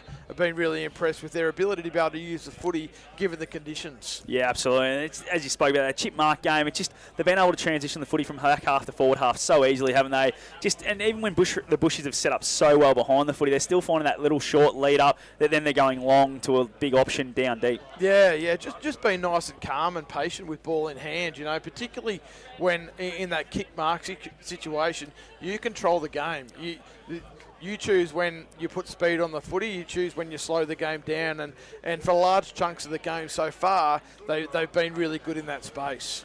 Yeah, and Scooter, you've been down boundary side. And what do you sense down there? It looks like it's been pretty quick at times, but then also see a lot of repeat stoppage because of how tough it's been around the stoppages. Yeah, I would have loved to have seen Beechworth kick another one early, and then the ball was down in Chiltern's forward line for a long time, and Beechworth kept repelling, but it kept going back in, and I guess it's just that moment now where Beechworth do need to kick at least the first three to be back in it.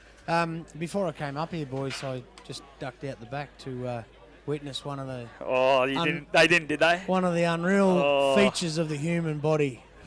Got back in? Yes, they've popped it back in, and He's been strapped up and he's going to start the go. third quarter.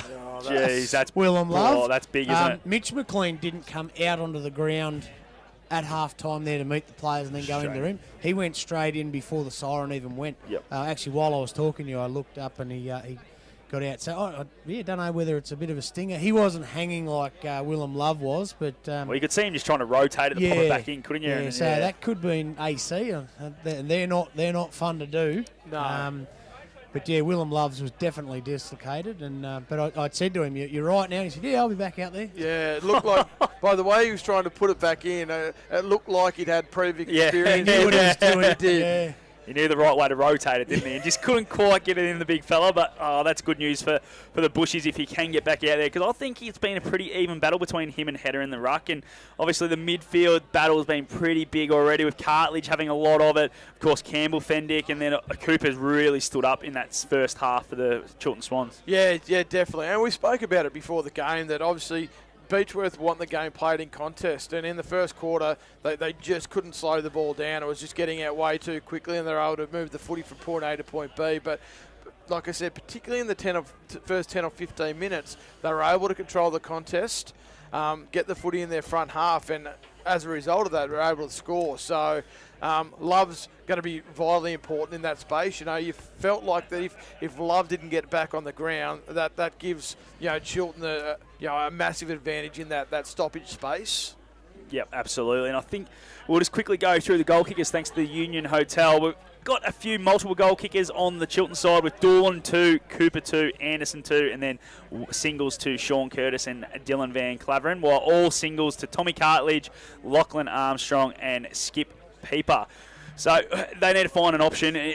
Armstrong has been thereabouts, just hasn't quite been able to get off the chain. I think Garside's doing a great job on him. Who's the guy that's going to really stand up, do you find, for Beechworth to be able to hit the scoreboard a bit more often? Because they've had plenty of opportunities down there, just can't quite put it through the big sticks enough. Yeah, well, Lockie Armstrong's obviously been their main avenue to goal. Rory O'Brien's kicked 23 goals for the season. Dylan Pritchard's kicked 21 goals for the season. So they just need to make sure that that they're spreading the load down there. And at the moment, it just sort of seems like it's Armstrong or nothing. And whilst he's only kicked one goal, he's looked like the most dangerous forward in that space. He's having to get up the ground a lot too, isn't he, Stuart? He's getting a lot of footy across the wings and through the middle of the ground. Yeah, that's right. I think. If Skip Pieper can get down there loose a little bit, they might give him a little bit of a chop out. But the thing is, at the moment, with Chiltern's outside players, when those stoppages in the middle of the ground and then towards Beechworth's forward line, when there's a stoppage, Chiltern are getting the ball out, and what that means is that I guess the likes of Fendick and Tommy Cartledge, they've got to go to their guys rather than be an attacking forward. So they're not actually getting that pressure, getting an inside 50, and those little blokes kicking goals that Beechworth are really well known for. Absolutely. We just want to quickly go around the grounds thanks to Atura Albury. It's elimination final day in the Ovens and Murray, and it's 10 minutes into the third quarter. North Albury at 10-3-63, leading the Wodonga Bulldogs 5-5-35. So a bit of a just running away for a bit there, North Albury against your old mob, Muddy. Yeah, no, it was always going to be an interesting contest. They've played each other twice in the home and away, and I think first time around it was 1 point to North Albury, and then in round 18 it was 2 points to North Albury. So expected a really tight contest, and obviously North Albury's starting to potentially take the game away from Wodonga. Yeah, that's what it looks like. This is the halftime show here at the TDFL. Thanks to the Shed Company. When details count on the Shed Company. Righto, Muddy. Put your coach's hat on. I know it's about 6 months too early for that, but put your coach's hat on. If you're in the rooms right now, in the Beechworth rooms, Tommy Cartledge, what's he going to do? What are the magnets he needs to move? Or is it just continue doing what you're doing, boys? It's going to turn for us. We're going to hit the scoreboard. We're getting it there enough.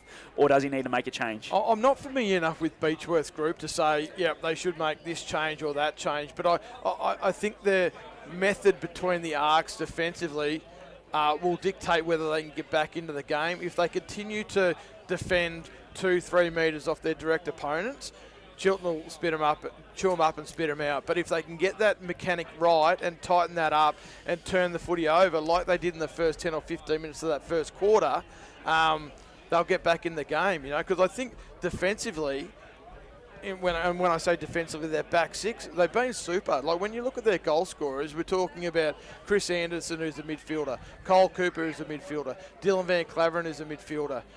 So from a back six piece, they've actually been doing a really good job. It's those midfielders that have been getting off the chain that have really hurt them on the scoreboard. And Scoot, what's Hibbo saying to his troops? Let's just keep going the way we're going. We really need to just keep driving this thing forward because we're in the box seat. We just need to make sure this big third quarter. Yeah, well, interestingly, at the quarter time break, both coaches mentioned that the Pony Club end was that favourable side. So. Did you notice that out there when you were walking around? No, not really. The flags haven't changed. They're going dead across the ground. I guess it just may feel a little bit different out there while they're playing, and they're covering a lot more grass than I was out in the centre. You were looking quick out there, Scoot. Don't undersell yourself, Scoot. You were looking quick. He's lost for words after that. He's got nothing now, Muddy. We're throwing him. Look. Myself and Quick have never been mentioned in the same breath. Quick and mine, but look, Scoot. Quick to and be mine. honest, this is a lead that Hibbo would be absolutely loving. To be honest, I just get the feeling that if they get that ball across half forward, they just have such an ability to hit Doolan. He's actually been able to hit the ball hard. He's up and about early, and what it is, it's taking Cade Surrey, taking Cade Surrey right out of the game, because if Doolan's off the mark and the ball's out in front of him, Cade Surrey's just a metre behind each time, and there's one of the best defenders we've seen, but that delivery into Doolan early is exactly what Chiltern want, because then it's not a one-on-one, which Surrey's going to put his arm straight over the top and punch it back. But I just think that midfield and those outsiders for Chiltern are the ones that Brad Hibberson will be calling on. Right, bang, if it gets to a ball up, get free on each side, and that's what seems to be happening, whereas Beechworth just can't get it out of those stoppages. Yep, that's spot on, Scoot, and we got all that second half action to look forward to. That was the halftime show. Thanks to the Shed Company. When details count on the Shed Company. It's TDFL finals for Mark Spraybarn and NZ Albury, where you won't miss a thing. We'll help you get the job done. We'll make your job a smooth one. Dunn's Twin City Cranes. For your semis, riggers, spotters, cranes. Safety is our second name. You're looking pretty with Dunn's Twin City. No job's out of reach. Rig it, lift it, move it, shift it. No fuss, talk to us.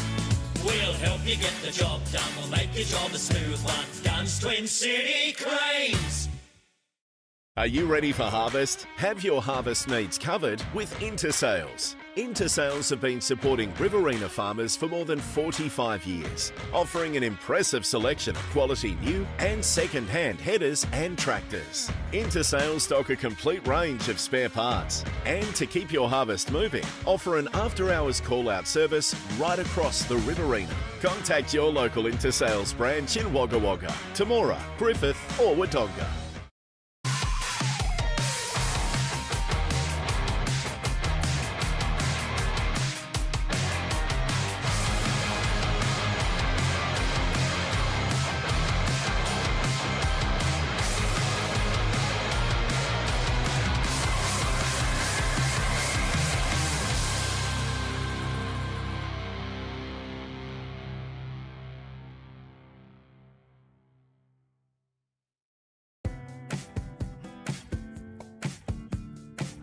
Finer embroidery is in the fabric of our community.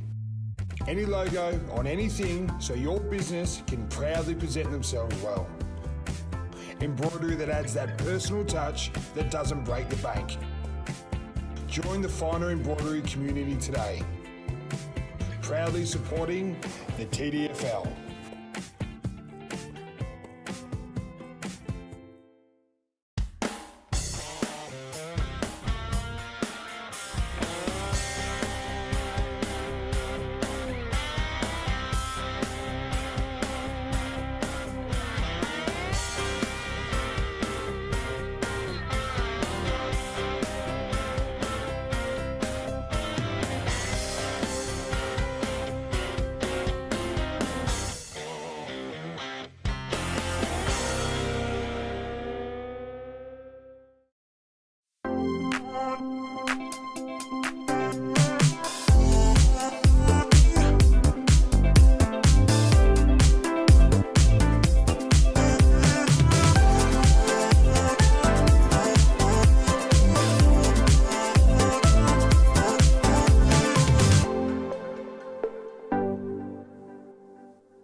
help you get the job done. We'll make your job a smooth one. Dunn's Twin City Cranes. For your semis, riggers, spotters, cranes. Safety is our second name. You're looking pretty with Dunn's Twin City. No job's out of reach. Rig it, lift it, move it, shift it. No fuss, talk to us. We'll help you get the job done. We'll make your job a smooth one. Dunn's Twin City Cranes.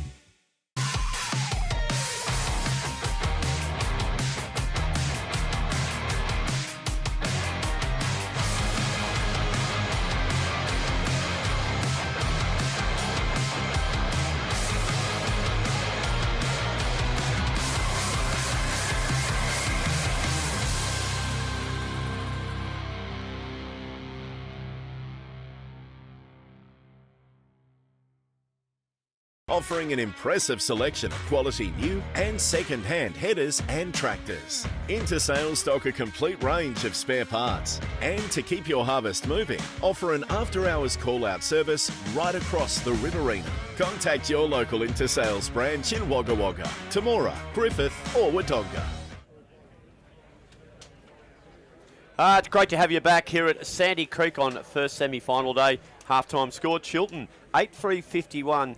Lead Beechworth 3-7-25, and a third quarter action coming up for Wiesners. Now, around the grounds for our live stream partners, DTD Engineering, Finer Embroidery, Jackson's Earth Moving, Barclay Park Estate, and Scaffold Total Edge Protection. In the other games in the Hume League, at half-time it's Gindra, 3 goals, 5-23, leading Lockhart 1-4-10. And that one is at Henty today. And in the third quarter, about halfway through the third quarter, the Ovens and Murray elimination final, North Albury 10-3-63, lead Wodonga 5-5-35. So that's a 28-point lead. We're not too far away from recommencing here at Sandy Creek. And it will be a 26-point lead. Chiltern will take into the third term. Here's Scott Montgomery. Umpire Mason Ring throws it up. Header. He's been big so far today. Up against Skip Peepo. Probably didn't think he was going to play this much ruck.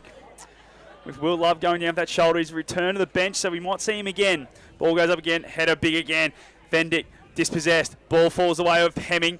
Hemming tries to lay a tackle on Fendick, but Fendick gets the kick away, and he's going to get a handball receive. He's Tommy Cartledge. Cartledge is going to go inside 50. It's a great spot there from Brad Fendick. Great kick. He plays on straight away, Fendick. He's going to kick the first goal of the second half. Union Hotel goal today. Brad Fendick, 30 seconds in. Exactly what they needed, the Bushies. That's their fourth. Takes them to 4-7-31. Chiltern 8-3-51. 20-point lead on the Commercial Club scoreboard, and we've gone that 1 minute thanks to Jappo Donks. We talk about Tom Cartledge's ability to be able to win that contested ball. You know, the footy's in a phone box. He win every day of the week, but he also connects really well on the outside. Gets from contest to contest, and that inside 50, nice and deep.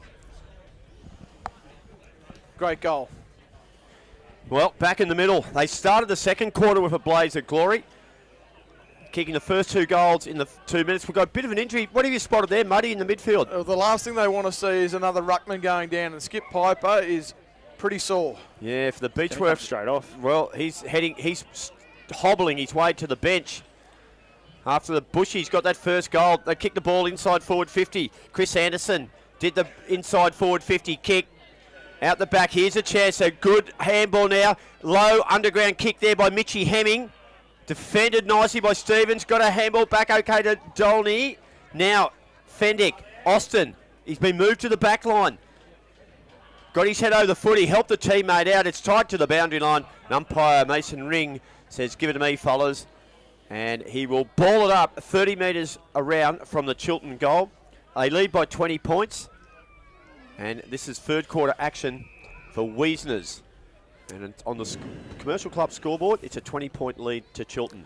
Harrison O'Neill doing some rucking in the forward half, which has allowed Dean Hedder to sit a kick behind the play. Really set up well behind the ball. As O'Neill will do battle here with Maslin. Ball gets out the back. O'Neill stays with it. Clean was Cooper, tackled straight away by Cartledge. And we'll have another repeat stoppage inside 50 for the Swans. 20-point lead. Nearly 3 minutes gone thanks to Jappo Donks here in the third quarter. Ball tossed up. O'Neill does well. Tries to get boot the ball. Love tackled him. Coming through was Austin. Ball just on the boot from Cartledge again. Good grab Lappin in the middle of the ground. Finn got to the runner in Stevens. Stevens is going to go short and find the target. It's Hibberson. He's got Lappin running, but he decides not to use him now. Use him with a short kick. Lappin's got it. About 80 from home. Still in the centre square. Lappin now. Set sail. Goes inside 50. It's not the best kick. Going back with courage as Fendick. Now it's been won there by Stone. Goes sideways looking for a teammate. It's Marlson. He's running bounce. One. Can he go again? He's run a long way that time. Umble says play on. Kicks long towards centre wing. And the Bushies are going to go into attack. Yeah, it's a foot race, Mod. Oh, they're going to have a wind here too. The Bushies streaming forward. Armstrong. Good defensive work from Chiltern. They mop up nicely. Now it'll come clear. Gee, they got numbers back. They've done that well. Done it superbly. Nick Stevens led the charge there. Kick. O'Neill backed him with a lot of courage. Couldn't take hold of the footy. And the Bushies are going to lock it down. Gee, that was fast transportation of the ball, and it didn't quite come off, but they're going to roll the dice here, I reckon, Muddy. Yeah, certainly. Melson did a great job in terms of carrying the line and getting the footy over those loose defenders. Unlucky not to get a score out of it, but right move. Now, Chura Hotel netball update. The under-13s, Kiwa Sandy Creek defeated Barney. The under-15s, it was Chiltern over Barney. And in the under-17s, Chiltern defeated the Wodonga Saints. In C grade, Rutherglen defeated Chiltern by 7 goals. And in B grade, Midda have beaten Kiwa Sandy Creek. It's Tallangatta doing battle with Chiltern at the moment. Monty will have a full-time score there at some stage. The scores are level in that game. Free kick goes, and now Cooper runs away with it, takes a bounce, then gives a handball looking for Jones. Jones back to Cooper. Cooper just dodges a wheel, does well. Does well to get around Ed Cartledge. Ball goes inside 50, flying high was Gleeson, doesn't take the mark. Van Claverin's there at ground level. Dillon off the ground from Gleeson. Goal! Union Hotel goal of the day. What a finish from Gleeson. That's his first. And that's the 9th for the Swannies, who are now 9-3, 57. And it's 4-7-31 on the Commercial Club scoreboard. And we've gone 5 minutes thanks to Jappo Donks. Whilst that was an opportunistic goal, Cole Cooper on that far side of the ground, just his footy IQ, his ability to be able to read what was going on around him and get that nice deep entry, that was the reason why the goal's on the board. He's a Dancing in the Stars contender, I reckon, Muddy. His footwork was sensational. Dean Hedder said, stuff it, I'm going to punt it out towards the big cranes, and that's where it goes to that wing. Leading the way was Clancy Ellett for Beechworth. He did really well. He got through one tackle. He got through the second. He got it onto his left foot kick from behind. Gee, that's a good grab. Deegan Dolney has taken an absolute beauty. Great outdoors mark of the day. Plays on, drives it long. They got numbers here, Beechworth. Off the ground, kick off the ground, Armstrong. Couldn't quite get a good crack at it. Great tackle, chance for O'Brien. He was involved. Quick hands by Cooper was sensational to Mason. On to Stevens for Chiltern. Wonderful defence. They hit the far side of the ground. It had a little bit too much on it. It's out of bounds to the full, but they got themselves out of a tight spot there, Muddy. It was a 1v1 look, but once the footy hit the deck, I reckon I counted 5 or 6 Chiltern players there to clean up. Yeah, it's Cartledge. That's Ed. He's got it at half forward. He goes long inside 50. Big contest here. Mason gets the fist on it. Ground level. Lots of Swans and white and red jumpers. Van Clavering gets a clearing kick high up and under. Jones spoils Cartledge. Now it comes to ground level. Going again was Jones. Did well. Kicks it long to half forward, looking for Doolan. Oh, well done, Kate Surrey. Gets the fist on it and out of bounds. And we'll have a throw in 70 away from the Swannies goals. We go boundary side thanks to Ready Group Equipment Sales. Scooter Fraser. Geez, a great ability by Chiltern just to defend really well there. And you talked about that flood. They just got into that goal square so quick. Beechworth had no chance of getting a free shot at goal. Muddy, you seen a lot of footy here at Sandy Creek. They're playing Sandy Creek football, aren't they? They are. They're just working so hard, and that's the strength of Chiltern's. That's locked down again now. He get both sides. He pinged him. So he's pinged him there. Who's at the bottom? I don't know. Who was it? It'd have to be a Ruckman, you reckon? Oh, he's a nice guy. He's just handed on to a teammate. Now, Chiltern will get it moving quickly through. Brad Hibberson now received the handball. Gleeson, who kicked an absolute cracker off the ground, Mark Viduka style.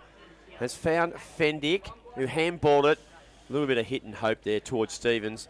Now, it's been a whistle. Too high. Free kick. Yep. Going to go. It'll go the way of Beechworth. And we'll just check in on that. Now, Wodonga are coming back big time in the elimination final at Albury Sports Ground. North Albury 64, Wodonga 53. So they've pulled 4 goals back there. Yeah, we talk a lot about their leaders in Tom Cartledge here out at Sandy Creek, but Jared Twitt, obviously the team very much symbolic of how he used to play. Tossed in. Good to see Love back out there for the Bushies. They get the clearing kick. Leading the way there was Gray. Couldn't take the mark. Surrey does well. Gets a handball out to Brad Fendick, who misses Cartledge and goes back and get it. Does Brad. Tackled without it. Umpire says play on. Stevens now just throws it. Campbell Fendick has it. And we're going to have a ball up in the middle of the ground. 65 away from Beechworth's goal. Brad Fendick's been good today, lads. Been really good. Been really, really good. Yeah, You feel they got to kick the next couple, Muddy? Yeah, definitely. No, it's been so good in the front half, Brad Fendick for Beechworth this year. As Van Clavering now runs away with it. Gives a handball back to the coach in Hibberson. Goes sideways. Anderson goes towards half forward towards Cooper. Ball spoilt. Falls the way of Stevens, who's been great today for the Bushrangers. Gets rid of one tackler and then kicks it towards centre wing. Coming through is Hibberson. Oh, it's clean. Might have got leg, but Empire says play on. Gives the handball sideways. Oh, it was to Curtis. And now it's going to be a 50-metre penalty. Oh, dear. And this is going to take him to within goal-scoring range. That was against Aussie, was it? Or Surrey? Oh, I think it's Cartledge. Cartledge, yeah. Yeah, it is. Ed's given away the 50. Didn't have to. I think it's Anderson. And this is definitely within his goal-kicking range. Already got the 2. Yep. When you're nearly 5 goals down, you need to make sure you're crossing T's and dotting I's. And that's not how you do it. No, that is not how you do it. I wasn't great at English, but that's not how you do it. Oh, another coach killer, I reckon, Muddy. Yeah, can't wait. Just warm him up. Yep, you're getting grey hairs just thinking about it. As Chris Anderson will set sail from about 35. He's on the runway now. Hits the boot. Doesn't like it. No. It's missed to the left. Minor score. Takes them to 9-4, 58, 4-3, 27. If the attendance just likes standing in front of that scoreboard, to make it hard on the Commercial Club scoreboard. Gone 10 minutes thanks to Jappo Donks. Very famous name, Chris Anderson, in rugby league circles in Australia. He was a winger for Australia, Chris Anderson, Canterbury Bankstown lad.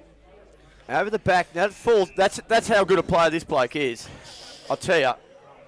Campbell Fendick just landed his hands over the back. He read it better than the rest of them. Leading the charge off half back there was Connor Garside, who's lifted his work rate a lot. They drive it too far on that outer side of the ground, and it's going to be brought back in. It'll be Ed Cartledge who will bring the ball back into play. Just repeating that score at Bunton Park. It's an 11-point lead to North Albury. Cartledge goes short, finds Stone, back to Cartledge. Ed drives it long to half forward, and he's been picked up by the breeze too, Muddy, and it's gone out of bounds on the full. If I had $1 for every time that's happened over the last 2 days, I wouldn't have to work tomorrow. Wouldn't have to work tomorrow. And at Cora yesterday, mate, same thing. Yeah. There hasn't been 500, mate. That's Scooter Fraser there for Doesn't Ready get out of Group bed Equipment for less. Sales. A little bit of comedy from the big man. Ball down the line. Oh, good grab, Curtis. No, out of bounds on the full. There's another $1. There's another one, Muddy. Another one in the pocket. Make sure you save them all. Muddy's piggy bank. Just don't tell Amber. There's the ball, short kick now. Finds its way to Ed Cartledge, but he can't quite take it. And he just ran it over the line for a throw-in on true centre wing. If I can guarantee you one thing, Monty, there's no chance my wife is listening to this broadcast. And there's no chance she'll see any of those dollar coins either. As it all gets tossed in. Here that man, the Barton medalist Fendick, gets it on the boot.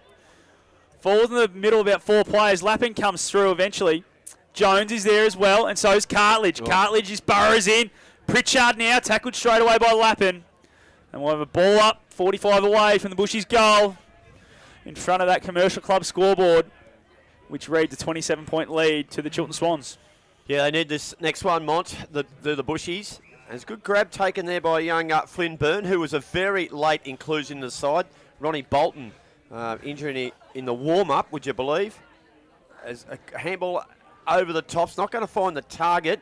Now Chiltern might reload. Good work there by Mitch Hemming. Over the top it goes. Hurried kick. Here's another dollar one. for you, Muddy. Perfect. Oh, Won't have to work Tuesday either. He can take annual leave. Out of bounds on the full. Scoreboard check. It's Chiltern 58. They lead Beechworth 31. And we've gone just about 13 minutes on the Japo Donks time clock. And that, of course, is on the Commercial Club scoreboard. Ball now falls the way of Allett. Allett on the boot. That was Love. Who's going to be the first back there? Oh, great work there, Campbell Fendi. Just off the ground and goes inside 50. Finds a teammate in the pocket. Gets a handball across. It was O'Brien to Pritchard. Into the goal square. McCormick! That's a great outdoors play of the day right there. That ended in a Union Hotel goal of the day. To Henry McCormick. That's his first, if you don't mind. It takes the Bushies to 5-7-37. But they're still trailing by 21 points. 9-4-58 the Swans on the Commercial Club scoreboard. Gone 13 minutes thanks to Japo Donks. There wasn't a great deal of method to it. It was a bit chaotic, but it was quick. And when you go quick in your front half, generally the result of that is you get 1v1s. And as a result of that quick ball movement, the chaos all came together. The Beechworth players just kept turning up, and you get an unopposed shot at goal from the goal square. It's a bit of Beechworth footy again, isn't it? Yeah. They did that very well last week in Saguna in the wet, but it's worked in the dry here. Good news is too that the big ruckman Peeper is back out there and he contested that centre clearance. Oh. It's a little bit of a strong. The discipline's been pretty good today. It's been played hard and fair, and let's hope it can stay that way.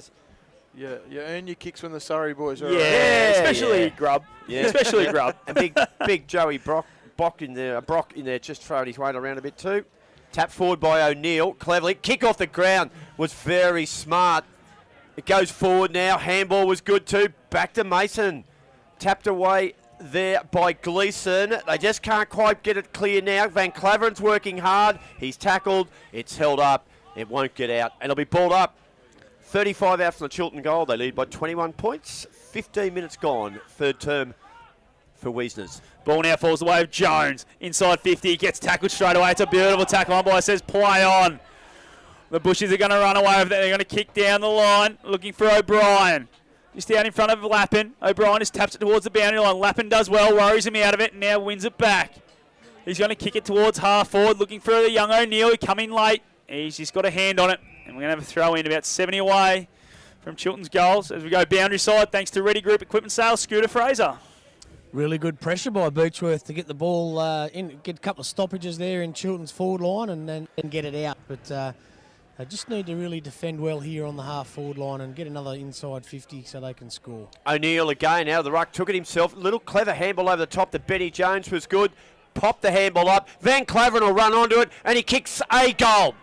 Gee, that was a good finish. A Union Hotel goal of the day contender. Just slick, fast work. And he's got a couple now, Van Claveren. And that's what he does so well, Muddy. Yeah. No, the inclusion of Harrison O'Neill, we spoke about that at the start of the game. Not sure what role he would play, assuming that he would, support Dean Hedder. But he's been fantastic, particularly that front half, which has allowed Dean Hedder to either sit a kick behind the play or get some rest on the bench. And he started that chain, and Dylan Van Claveren's been exceptional. Whenever you can get a couple of goals from your wingman, it plays an important role. And both their wingmen have kicked too, so it's just been unbelievable. Good work and great gut running to get inside 50 the way they have. Yeah, because they had a couple late withdrawals too today. Just watch Dylan Van Claveren. Looked like he got a bit of a stinger on the right shoulder there. Keep an eye on that one, Scoot. As now the ball's back in the middle. Hemming, Jones finds its way to Vandermeer. Nice kick to half forward. That's a beautiful kick found. I think it was Curtis. Handball off to Hemming who kept running. Looking for Doolan. It's missed him. Doolan's towards the boundary. Nice handball to Anderson. Another one of those wingmen who's worked hard today. Oh, Cooper's dropped the chest mark. He's got back onto it first. Oh. Cooper ducked under one tackle. Handball chopped off by Fendick. That's Campbell. It's found its way to a teammate. Cade Surrey now just gets it out of there with a long torpedo towards the boundary line. Great pick up O'Brien, who wheels around. Good. He's got a teammate in space, and it's Pritchard. Just needs to sit for him, and Dylan just says, no, I'm happy for that to go out of bounds. 60 away from goal. It's a 27-point lead to the Swans on the Commercial Club scoreboard, and we've gone 17.5 thanks to Japo Donks in this third quarter, thanks to Wiesners. It gets away from you really quick on that wing. That's because it's got a little bit of a slope too. When you're hoping it might sit, it just keeps rolling. Of course, with the breeze right behind it today, makes it even harder. Just checking that score in the ovens and Murray. It might have been 3/4 time there. So last we saw North Albury hanging on to a 11-point lead after they led by over 30 points at one stage. Now Beechworth, can they get one here? Handball's intercepted though. Very nicely by Hemming, who's really come into it nicely. Now they'll go forward. Good grab. Excellent mark taken there by Dylan Pritchard. Plays on immediately. He's got to get around a couple. He does that. Squares it up nicely. Brad Fendick flies. Ball was brought to ground beautifully by Mason. Got it on to Benny Jones. Good grab by Cooper in the middle of the ground. Cooper spots up the young fella. Byrne, he marks the little blonde bombshell. He's got the green boots and the blonde hair. Bit of a lad by looking. Good kick too. Fantastic kick, and it's been marked down there in that forward pocket, Monty, by Doolan. Doolan, yep. Yep. It's a really dangerous kick, that inside 50, you know. When you don't hit at the top of the 50, the game opens up. Yep. And at Chiltern, you know, all it was a great ball by Benny Mason, and the ball went, you know, from point A to point D pretty quickly. Tough kick for Mark Doolan, and it stayed right, and it's umpire Mark Hogan who signals a behind. So Doolan registered another behind. How many goals you got for Doolan? Just the 2 today. Just the 2. Mark Doolan got them in the first quarter. And the lead's now extended out to 28 points, Monty. That's on the Commercial Club scoreboard. Just that real shallow inside 50, wasn't it? And they've done it a few times today, the bushies, and it's gone down the other end, and they've resulted in a score. So that's a nice long kick out, but it's going to come back in, I feel, as Header gets it to Lappin. Lappin feeds it sideways. Anderson. His kick goes inside 50 towards Doolan. Takes a nice grab in front of Surrey. The veteran, Doolan.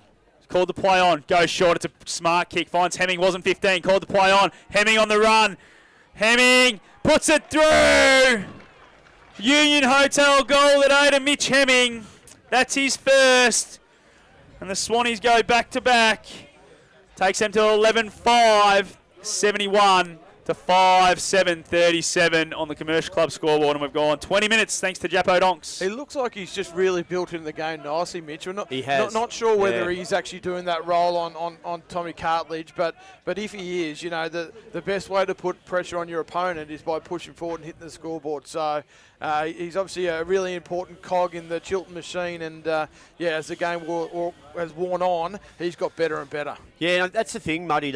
Some of their players who might not have had as much impact in the first half are certainly impacting your game at the moment. Kick off the ground. Oh, he's a ripper, this young lad. Ash Van Claveren. His kick's okay too. Oh, it just goes over the head of Hibberson. Hibberson will be probably happy to see that go right over the boundary line in the end. He is. So it'll be thrown in on the attacking flank. We haven't seen a lot of that today. Around about 65 metres around from the Chiltern goal. They've had a very good last 5 minutes. They've extended their lead now out to 34 points, Monty. And that is at the 20-minute mark of the third quarter, which we're doing for Weasleys. As the ball now coming through was Brock, but I reckon he's got the fend off and given it a bit high. Yep. And it's going to be a free kick to Hemming. Plays on straight away. Gains 5 metres. Goes to the top of the goal square. It's a dangerous spot. Doolan couldn't quite grab it. He's gone to ground level. Surrey was at the bottom of the pack there, tackled, and we'll have a ball up. And we've got a blood rule, another blood rule. Normally the third one of the day. And it's Mark Dawn who's going to come to the bench again. Yeah, just go around the grounds for DTD Engineering and Finer Embroidery, and Wodonga have got the margin back to 5 points now, 70 to 65. I reckon that could be early in the final term. We'll just confirm that. Dukes just needs to make sure they need to go through the interchange gates here, Muddy. It's a bit of a coach killer if Dawn was to go off in the wrong spot and not be allowed back out there, wouldn't it?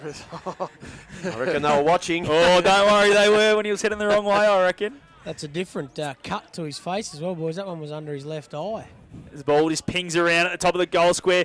Clearing kick from the bushies. It's a high up and under. Who wants to sit under? Cartridge. Oh, no. Gives away the free kick. It's going to go the way of Cooper, I feel. He just ran straight into him. And Cooper will go back. He's been yelled at to just have a shot at goal. And he's going back to try and kick his third, Muddy. I know it feels like a lifetime ago, but reference before that really shallow entry from Beechworth versus Chiltern's deep entry there, it allows you to build pressure, you know, and as a result, get a free kick 40 metres out. And, there's not too many players. Chiltern would rather have the ball in their hands. You're a lot more worried as a defender if it's getting to 15 metres out rather than 45 metres out, aren't you, Muddy? Correct. Of course, Adam Mudger brought to you by Albury-Wodonga MG. There's Kyle Cooper. Gains another couple of metres, runs around a bit of an arc. He sent it home. He has Union Hotel goal today to Kyle Cooper. That's his third. And the Swannies, they got 1 foot in the preliminary final, I feel, as that takes the score to 12-5-77. It's a 5-7-37 on the Commercial Club scoreboard, and we've gone 23 minutes thanks to Japo Donks. I think Scoot mentioned it before, he might have had a quiet couple of weeks, and I think by his lofty standards, I think for your average footballer, he's had some pretty good games, but the bench is so high for Kyle Cooper that when he doesn't meet them, you think, oh, maybe he's a little bit off, but today he's really put his stamp on this game. Yeah, right from the start too, was he involved early, had his hands on the ball a lot. But pretty impressive performance so far by Chiltern. Looks like they're in a great position here to take on Kiewa Sandy Creek. They're going to go at it again. Nick Stevens is off half-back, kicks it. O'Neill took him on, handballed eventually. Out the back there was Lucas Jacobson. Back now to Eddie Cartledge. He drives the ball, but they got numbers back. Backing back in there with guts was Sean Curtis. He goes back for another crack at it. This might be a chance here. Picked up here, off the Riley Stone. Left foot kick, somewhat fortuitously falls the way of O'Brien. O'Brien will go back and have a shot. 40 out, directly in front. Yeah, it talks to their last goal, maybe not the method you'd like, but certainly, move the footy on quick from contest. Player in the right spot, takes a mark, and like we spoke about at half-time, Rory O'Brien, I think. Yep. One of those players we needed for Beechworth to get back into this game. He needed to hit the scoreboard. Can they rustle up a couple of late ones to give themselves a sniff at three-quarter time? Rory O'Brien on his way now. Kick looks pretty good off the boot. Oh, yeah, that's a beauty. He's put it straight through the guts, does Rory O'Brien, and it just gives the Beechworth supporters a little bit of hope. Margin back to 34 points. We've gone 24 minutes on the Japo Donks time clock, and Scooter Fraser, boundary side for Ready Group Equipment Sales. They would love one more quick one. Oh, very timely one there, and that turnover in Chiltern's half-forward line there was, I guess, a lucky one. If you saw off the centre line there, Nick Stevens just roared out from that line and was well in front of Pritchard and got the ball going forward. So love to see Pritchard actually get in front of him here, and if they can get that centre clearance, they're on again. In the middle, header, great win here from Skip. Piper gets just a boot to it, goes sideways, finds its way to Ellett. Ellett just toes it off the ground, tries to pick it up cleanly but can't. Worried out of it by Hemming. Well done by Young, cut off by Surrey, but for the Bushies. They're going to go forward again through Ellett. Just a kick and hope there from Cartledge, goes inside 50. Ball hits the deck. Umpire says, play on. No, now he's going to pay it. He talked him into it to Jack Gray. He's a good salesman, I reckon. He's gone short to Hibberson. Hibberson now to Mason. He wants to run and get it going. Goes sideways looking for Garside, who takes a really nice grab on centre wing. Connor goes inside 50. Looking for Doolin. Oh, going back with courage was good there. And I think it was Stevens. Now they've won it through Cartledge. Ed goes to half forward, looking for Stone. Oh, great win there from Stevens. He's been big today for the Swans, and he's gone short to Young, and he's going to go again. Yeah, 100%, Monty. He's been outstanding, Mitchie Stevens. So's Young. Oh, here's Cooper again. Starting to put on a little bit of a clinic. He's going to have one bounce. He runs inside forward 50. Low penetrating kick. That is an absolute gem. It's a great outdoors play of the day. Just sensational stuff there from Kyle Cooper. And it'll be a shot on goal for the young man, Jaden Vandermeer, from about 30 out, almost directly in front. Co-captain of the Chiltern Swan Premiership, co-captain. Yeah, yep. Good on the resume. Gee, they might be still a chance yet this season. Vandermeer comes in and pushes it left a little bit, and he's missed it. Missed it left. So a let off there. 13... Keep an eye on this score. They are so quick. 13-6-78. And it's 43, so it's a 35-point lead, Monty, to Chiltern. And we've gone 27 minutes in the third quarter. on the Jappo Donks time clock. He's a player that Kyle Cooper wouldn't look out of place on an O&M ground. Oh, Has agreed. to have Agreed, a mate. crack at it, I reckon. Yep. I'd love to see him come into town and have a go. As much as it would be a massive loss for the Chiltern Swans, I'd love to just see him at that next level because he's doing such a good job out here, and it has been for a few years now. Yep. To the point where he's been Barton Medal favourite a couple of times, I feel, and just hasn't quite got one of them, but he's performed on the biggest stage as well. Oh, I agree. I'd love to see him have a crack at it. Now, he can always come back out here, but 100%. he would play first grade. For every team. No worries at all. Every team, I reckon. Yeah. And to be able to go into an O&M environment where you surround yourself with the best midfielders in the area, you'd not only would he be able to hold his own, but I feel like it would upskill him and develop him. Yeah. And he'd come back a better player if he did decide to come back. Certainly. As now the Bushies, Dean Hedder's just come off, so they found a gap in the zone, and they've gone long and strong towards the middle of the ground, but we're going to get a repeat stoppage. Maybe think about at some point Dean Hedder might just get rested a bit in the last quarter just to look after him because they're a bit light on ruckman at the moment. Yeah. Well, if you can get in that position where you can do that, where you can manipulate workload. Yep. Why not? It's a big week coming up next week, you would feel, if they're able to get this final victory. What was Luff's injury? What was Don't know, we haven't heard. I think Scoot. Scooter Fraser might be able to help us out down there, boundary side. Copped the knock to the week, boys. Okay, yep. So just a bit sore as Lappin gets it on the boot, gets the clearing kick, ball bounces, Stevens does well. Knocks it over. The Stevens at both ends have been quite good today. Hey, Scoot, can you bring that CRC next week too? That squeaky chair I've got again. Gussie McLeod used to love this one. He was playing Christmas carols on it. It's not your hip. Hey, great point. Comes back into play. That's very good from you, Scooter. It's quick. O'Neill tapped it to Hibberson. Hibberson pumps it to forward line. Doolan just knocks Surrey off the ball. Here's Vandermeer. Handball hit and hope. Oh, Doolan intercepted at the crucial time. Handball back to Mitchie Hemmings. Ducked under trouble. Fronted the handball to Vandermeer. He runs in and kicks back-to-back goals. Brilliant football from the defending premiers, Chiltern. And they have just about parcelled it up now. They've stretched that lead out to 41 points. How about that, Muddy? At some point in time, the damn wall's got to break. You know, they've just the Beechworth defence, and we spoke about it earlier. You know, they've been so good for so long, the back six. But when the ball keeps coming in time and time again, you know, at some point, that damn wall will break, and it feels like we're nearly at that point. You saw that, Mike? I saw that. Robbie's just Bloody got a text message from his son Andrew, and he champed him. In a Happy Father's Day message. Happy Father's Day, champ. Wow. AB, if you're listening, good work, son. I was wondering when you're going to bob up. As the ball's back in the centre. Jones, he's been big today, finds Cooper. Another one who's been fantastic. He's got to the 50 arc. Decides to go sideways, and he looks for Young. Young couldn't quite take the mark. Now the ball's at ground level. It's been kicked out towards Cartledge. Great pick up. Tackled straight away. He's going to get pinged. Bit stiff, but Hibberson's got the kick. Hibberson at half forward for the Swans. Far side of the ground. He's going to go short and look for Young. Doesn't quite hit him, so called the play on. Tackled straight away by Skip. Ball now falls out, and here go the Bushies going forward looking for Armstrong. Couldn't quite take the mark. Great job done again by Garside. Yeah. Ball comes to Stevens. Quick handball to Gray. Umpire says free kick, but play on advantage. Ball gets the half forward for the Swans. Umpire's called the play on again, and it's for Cooper. Around the body. Out the back's Gleeson. Gets a fist on it. Who's going to be the one that wins it cleanly? Tackled straight away there was Cartledge. No, it's not. It's Stevens, sorry. And we'll get a ball up in the forward pocket. Chilton's key back, Connor Garside, Jack Gray have been super today. You know, Yeah. the ability to be able to turn defence into offence has been super. Up they go, and out she goes for a boundary throw-in. They've been so impressive all game, but this quarter in particular, third quarter, and we know it's the business end of the in finals. You play good third quarters, you don't lose too many games.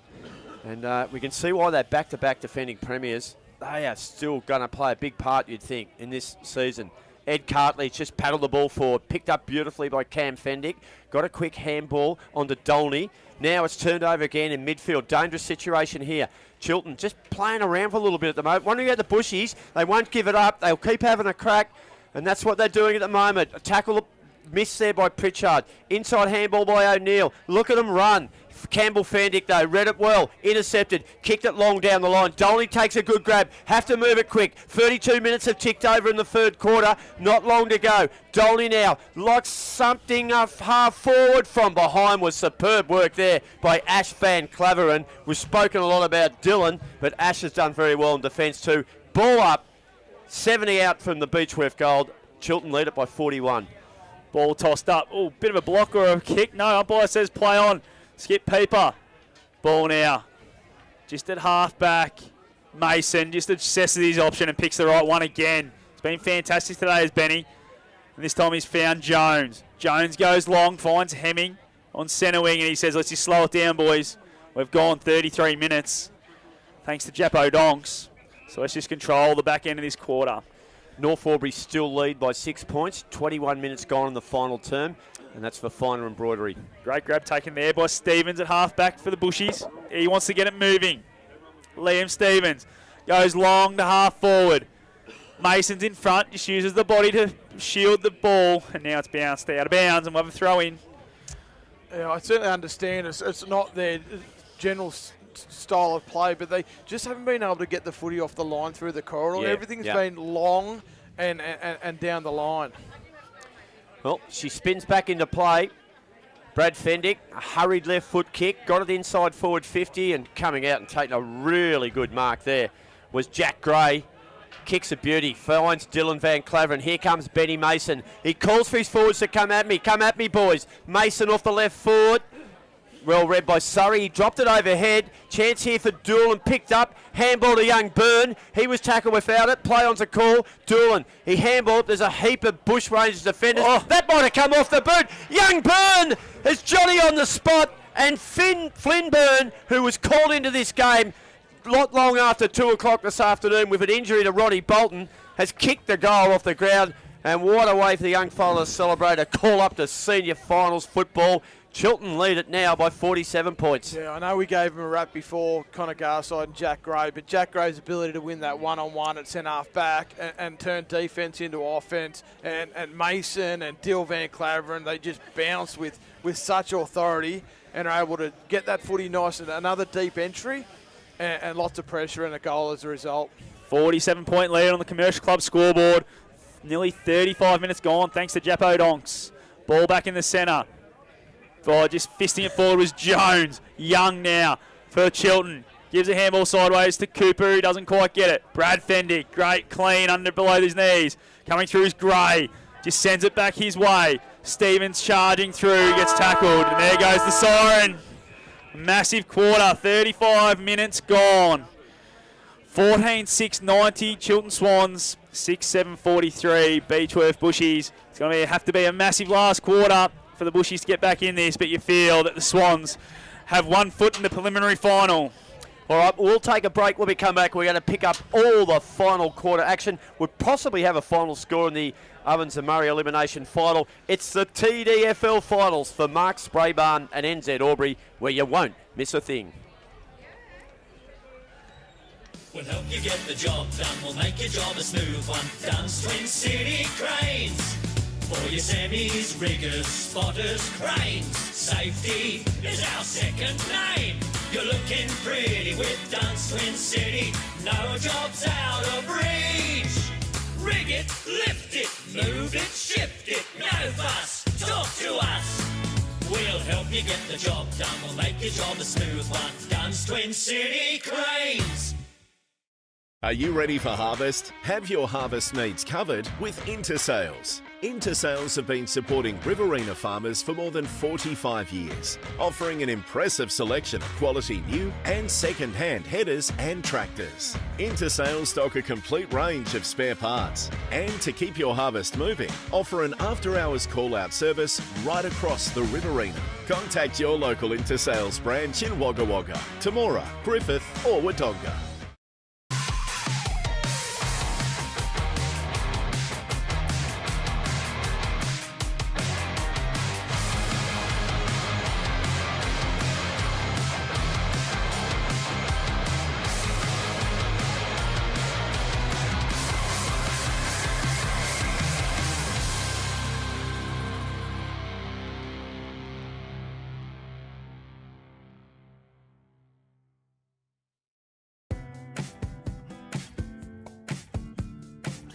Finer embroidery is in the fabric of our community. Any logo on anything so your business can proudly present themselves well. Embroidery that adds that personal touch that doesn't break the bank. Join the Finer embroidery community today. Proudly supporting the TDFL.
We'll help you get the job done, we'll make your job a smooth one. Dunn's Twin City Cranes.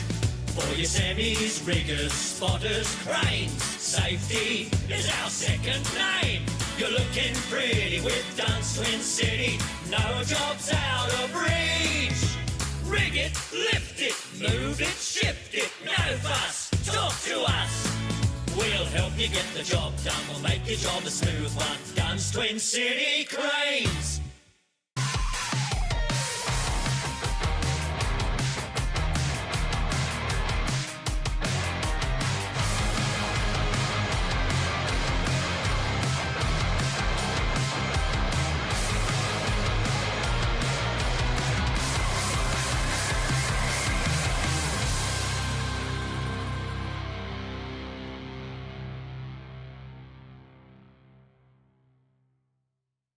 Offering an impressive selection of quality new and second-hand headers and tractors. Intersales stock a complete range of spare parts. And to keep your harvest moving, offer an after-hours call-out service right across the Riverina. Contact your local Intersales branch in Wagga Wagga, Temora, Griffith or Wodonga.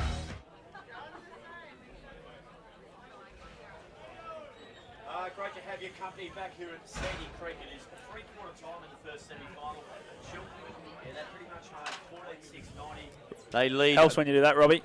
Chiltern 14-6-90 lead Beechworth 6-7-43. 47 points the margin. And Muddy, I reckon they, well, it's going to take a miracle from here. Yeah, everything will need to go right for Beechworth to get back into this game. It was just a really, barring that first goal that Brad Fendick kicked in the goal square. Did too. It was just a quarter of dominance from Chiltern. You know, they were able to control the contest and get the ball on the outside and,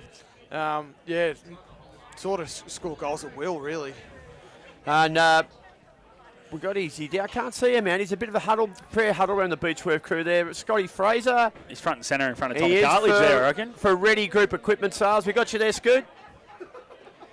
No, he's just coming out here now. He's been now to the Chiltern huddle. What did you find out from the Chiltern huddle, mate? Honestly, didn't listen to much. I caught up with my old premiership coach, Ross Headley. Chuck. Yeah, well, his son-in-law's Sean Curtis, so he's an avid onlooker of Chiltern, but he said he'd be supporting the Roos in 2 weeks' time. Did he? Hey, and you know what? They might play this mob. Who knows? But there's a lot to be played out here. But, gee, they were impressive that quarter, Scoot. Yeah, I actually had a chat to their president, Tommy Lappin, just about the form reversal, and he said, probably a different calibre of opposition is the biggest thing. He said, they're still, not that the game's over yet, but they're in a very good position to be playing Kiwar next week, and he said it'll be different there, but did say that looks like Mitch McLean's shoulder is pretty bad. He's not at the ground anymore. So whether that means he's going to hospital or not.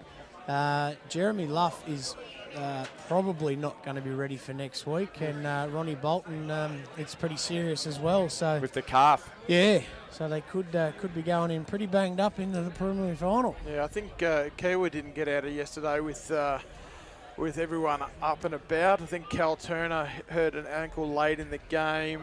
There was Zach Collins got reported. Dale Martin. And Dale Martin with ribs. So Collins will be, it'll be a reprimand, boys. It was intentional striking, low impact to the body. Oh, that makes a difference. So if it had been to the head or face, it would have been 1 week. But it's a reprimand with an early guilty plea, or if he decides to not that you would want to not take an early guilty plea, but he'd get 1 week if he went to the tribunal and lost. All right, well, here we go. We are underway in the final term, which is for the X-ray group.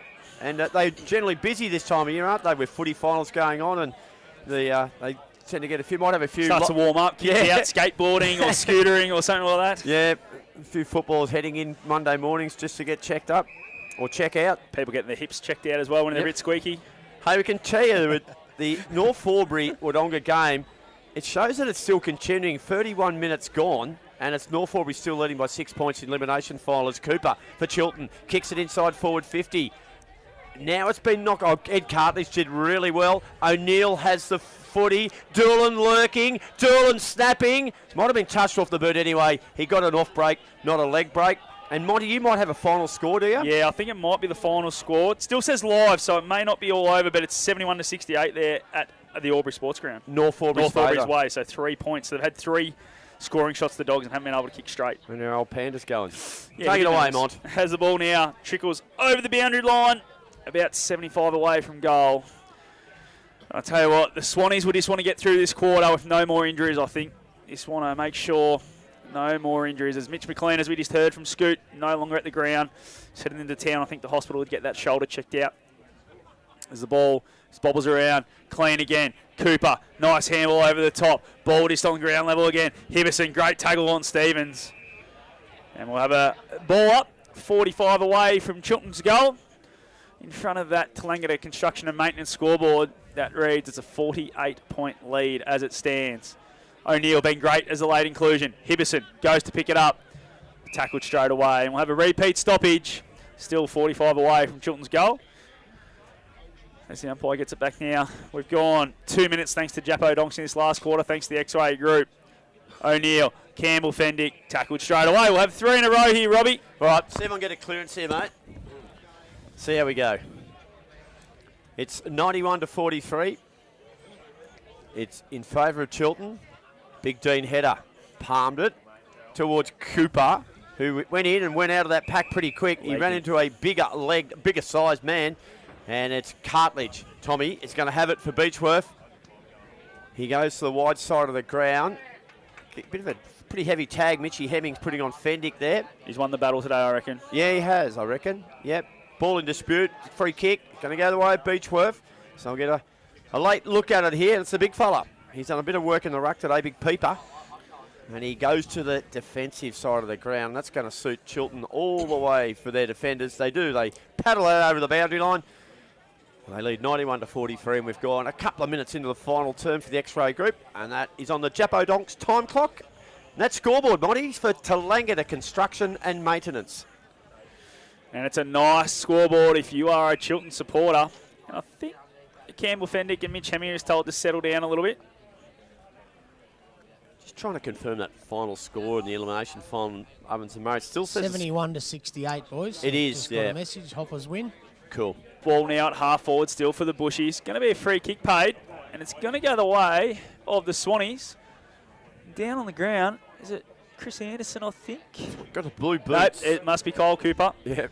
He's been Cooper, everything. he has. He's been great this second half especially, I reckon. I know they don't have a huge bench at the moment, boys, but I'd take him off. Yeah. Really? Yeah. 5 minutes time he'll be off, I reckon, Yep. Scoot. Yeah. Cooper just goes short. It's not a great kick. Puts Jones under pressure. Fendick does well. Brings it to ground. Cartledge just handles that one over the boundary line. And we'll get a throw in. The other thing today, boys, the quarters have been quite long. 30 minutes, 31 and 35. So a bit of OT out there for the boys. Yeah, well, the ball's spent a lot of time Yeah.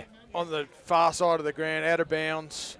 I think in that last quarter too, the ball went over the fence when the goal was kicked.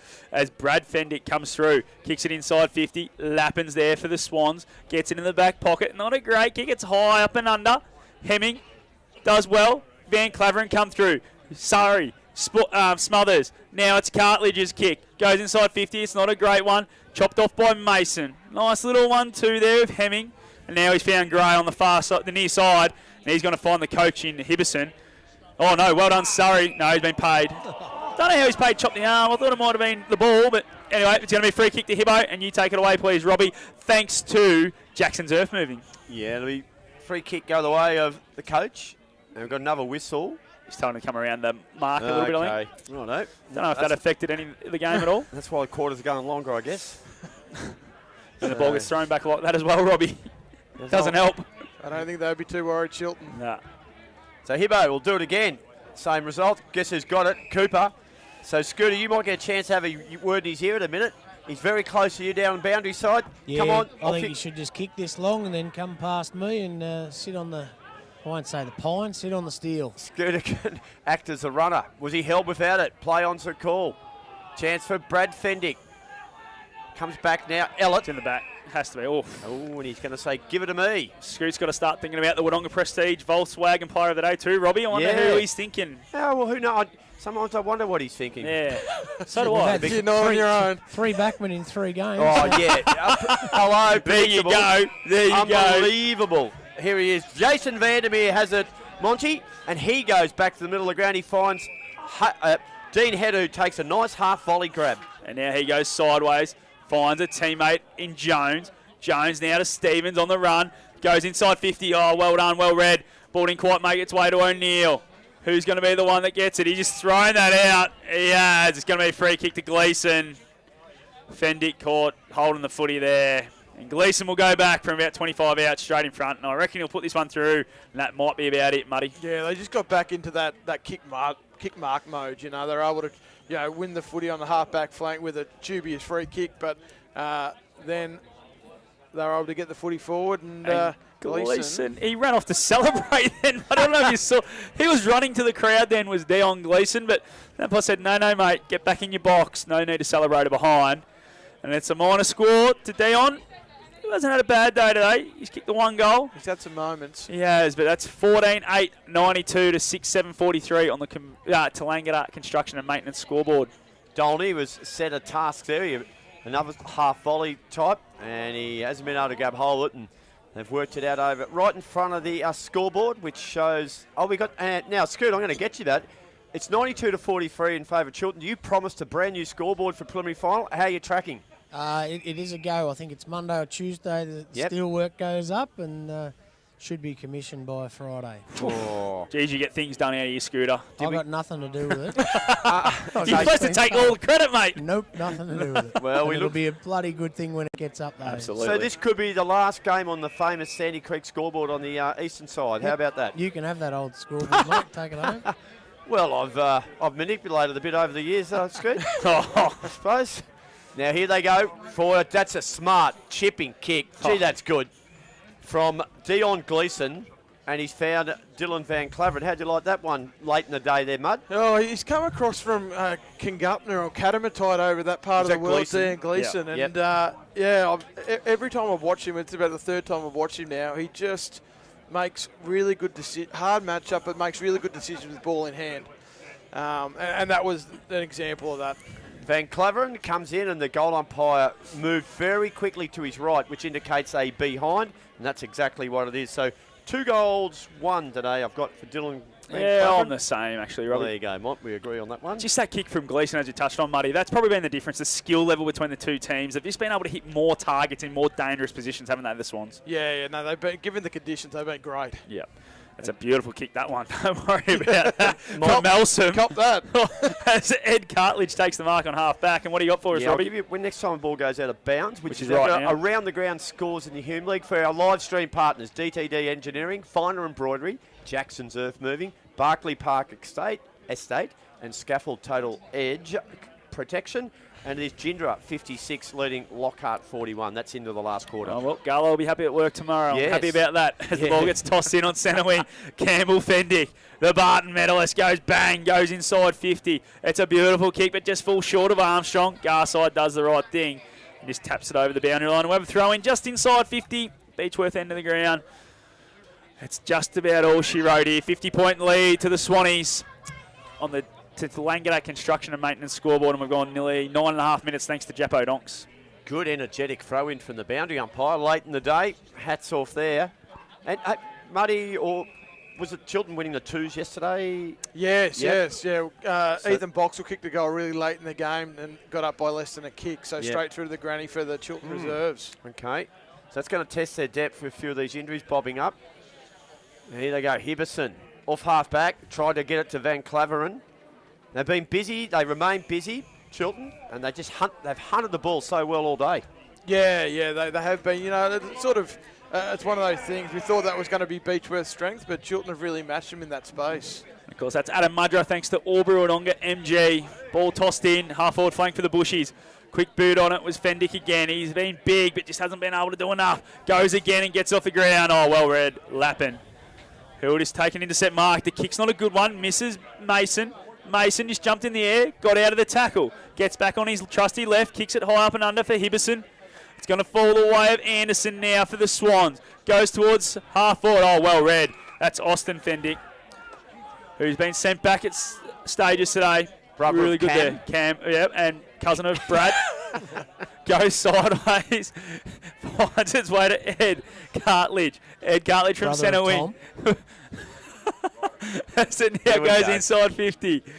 Ball's just bobbling around on the ground. Lappin goes and gets it. Feeds it backwards. It's Stevens. Handball high up and under. Lappin. Cousin of Nigel. Well, cousin of a lot of people. There's a lot of Lappins out there. I reckon he'd be a cousin of. There's a couple. Nephew, isn't it? Yeah, I think so. Yeah. Come on, Robbie. If you're going to say it, get it right, No, mate. I You reckon always he's got right. your lineage right. Yeah, I reckon you're right, mate. Anyway, it's a boundary throw in right on the arc. Beechworth end of the ground. Take it away, Robbie. Thanks to TEP Scaffold. Here we go. Cam Fendick, left foot, snapshot on goal. It lands about 10 metres out. Was it Gray there doing well? It was. She's been good, very serviceable. Jack Gray this afternoon kicks a good one too, and I've loved Benny Mason's game. In fact, their whole half back line there. Tell you what, he's a been very backman. good. He's a chance Oh, of he's getting a chance, it. He's mate. a chance. Van Claveren, he might be under consideration Nah, too. he's a wingman, no Right, chance. well, he's no chance. And the young bloke hunting after the ball, Dion Gleeson. He's no chance. He's a forward. So that's Scooter Fraser, son of Les, who will make the decision on that.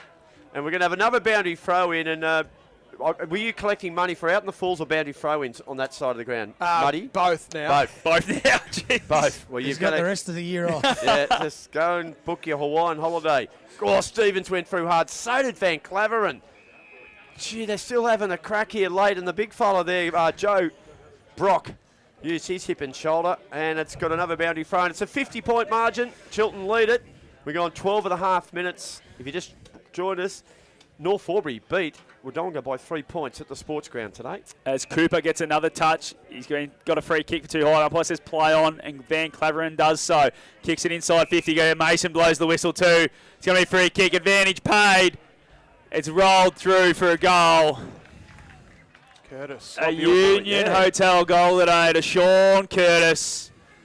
And that's the final nail in the coffin there. 56-point lead. It's 15-9, 99 to 6-7-43 on the Tallangatta Construction and Well, Maintenance scoreboard. While we're talking about family, son-in-law of the great Chuck Headley. There you go. You're finding them all now. Yakandanda Premiership Coach 2000. Yeah. He had an unbelievable team at his disposal, though, didn't he, Scoot? Oh, didn't he? That's a There good was lot- backman. There were 22 of them. You sure? Oh, here we go. Hey, no wonder you won. You only allowed 20 on, mate. Yeah, 21 back then, I think it was, wasn't it? I reckon it might have been 20 then. We were one short for the last 5 minutes. Yes, I wonder who that was. Are you at the bar? Some aggressive I was backman. off with the blood rule, Muddy. Yeah, Robbie makes up this story. He, that I got no, sent you off. belted the bloke, Skirt. You got caught. Anyway, back in the middle here, Brenton Surrey tracks after the footy. Little handball over the top was intercepted by Van Claveren. Dylan, how about that for a kick? Absolutely delicious. And if you're going to do a good kick, do it to the coach. I tell you what, I know you've been speaking about the back six being in mind for player of the day, but Dylan Van Claveren. Yeah, he's got to be up there. He's got to be up there. So good. Surely he gets considered. Hibbo, I reckon, will he struggle with the journey here? Hey, here's young Byrne just running onto the ground. He might get him 50. Oh, no. What's he paid that for? I think he encroached. Kate Surrey. Oh, mate. I'm not sure if that's sort of... Anyway, well, Hibbo will make the distance. You were questioning his... And he will kick a goal. It'll be his first goal of the afternoon, and that will be 111. Oh, no, the boys have already put the score up. Oh, look at them. They put it up before the 50 was made. They put it up 16-9-105 to 6-7-43. Hibbo gets his first. Scooter, what about that? Already? Yeah. They're not bad, are they? Those boys on the board. They are quicker than your electronic scoreboard you're going to get, mate. I had a decision there from old ring-a-ding-ding. That didn't really need to be given there, but an easy one to Hibbo. Nah. Bit technical. Anyway. Yes. Dylan Van Claveren, you said that's 2 weeks in a row he's been their best. Yeah. Well, that might be a hit. Was their best. Ooh. As Campbell Fendick gets another clearance. He's been fantastic and putting down for another possession. Goes short towards Pritchard. Pritchard clean. Now this rolls around, goes inboard. It's not a great kick. There's that man, Claveren, another one. It's a nice handball out in front of Cooper. If it bounces, it doesn't bounce well. Cooper goes to get it. Surrey come through as well. If he had got injured then, I reckon Scoot would have thrown something at Brad Hibberson. The ball now coming out. It's going to be a free kick, and it's going to go the way of it's young. Maybe Muddy's hand just went in the air there. Yeah, what is going on? Scoot, wander over to the just tell him. Staff and get Luke Daly, who's got the board. Get off, Kyle. As Cooper, he got another possession. You're not going to get votes today, Kyle. Get off. As the ball's inside 50 for the Swans.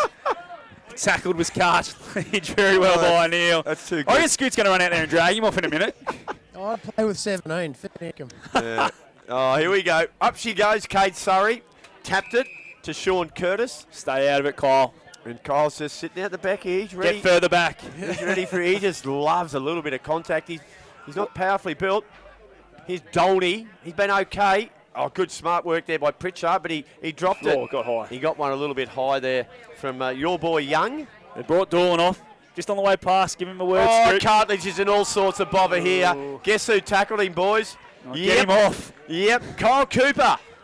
I think Doolan pulled rank on who was coming off for the next week. You reckon he might have pulled the age card? Yep. Cooper, exquisite kick to the far side of the ground. Open up the play there for Benny Mason. Pops a handball over the top now.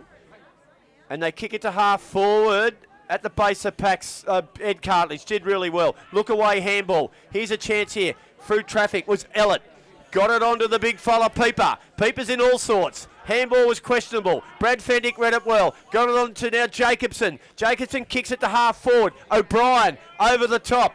Found Pritchard. They don't give up the Beechworth Bushies. They keep pumping them in, but Flynn Lappin read that superbly, Monty, and he took another intercept mark at half back, and they're just doing as they like at the moment. They are another shallow inside 50, Muddy. Yeah. The back six have been really impressive, reading the cues the kicker's been giving them. Thanks to Aubrey Wodonga MG. Finn Lappin now coming through the middle of the ground. Well, it's a high up and under towards O'Neill. Coming up was Cartledge. Just chopped that one off. Brad Fendick, the cousin, kicks it inside 50 towards McCormick with the headband. Gets a rotten bounce. But he's going to get a free kick. He's found the free kick. After a bounce that just went back over his head. Young Henry McCormick. He was running into open goal. But he's going to have a shot from the top of the goal square now. And he just goes back 2 steps. Thanks for coming. Good on you, Henry. Henry, goal. That's his second. It's the Bushies' first of this last quarter. But just, good boy. It's been a tough day for him. That's their 8-7-55. Or the boys already got it up. Yeah, Don't tell me they've already got it up. Wow, they're quick. They have, mate. 7-7-49 it is to 16-9-105. The footy gods giveth and the footy god taketh away. Yep. Poor old... who was Henry. it? Henry was thinking, how good Henry's is this? He's running the open goal going, yes. And the footy god said, not today. He deserved to be No, he did.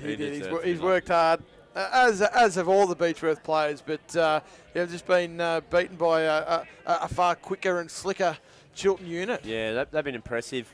Played a really good brand of footy. Just had that leg speed advantage over the Bushies. We know it's not their greatest strength. Their tenacity is. And here again, Cooper got a handball from the middle of the ground towards Jones. Here's Van Claveren. Have a look at this boy move, Scooter. And a beautiful kick into Curtis. He couldn't hold on to it. Shuffled out there by Gleeson. Back to Curtis. Now it comes back to Hemming. Hemming got away from one there. Comes forward again. And here's Stevens off half back. He got through 1, 2, 3. The fourth bloke got him. And Mason said no. And I don't... And now... You probably heard it, and I'll leave it at that. And I think it's Benny Mason's going to get a look at him. He ain't passing this one, Muddy. No, I'm not too sure how many goals Benny's kicked for the year. Not many in his life, I don't reckon. Bit of a look and see what I can come up with. He's 0 goals for season 2024. There you go. Well, this will be... it'll be a worm burner. Benny Mason will attempt his first goal of the season for Chiltern. Comes in, kicks, not great. No, that's why he's on 0.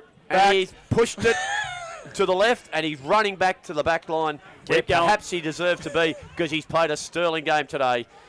Scoreboard check 105 to 49. Yes, good. 251 games and he's kicked 24 goals. In his career.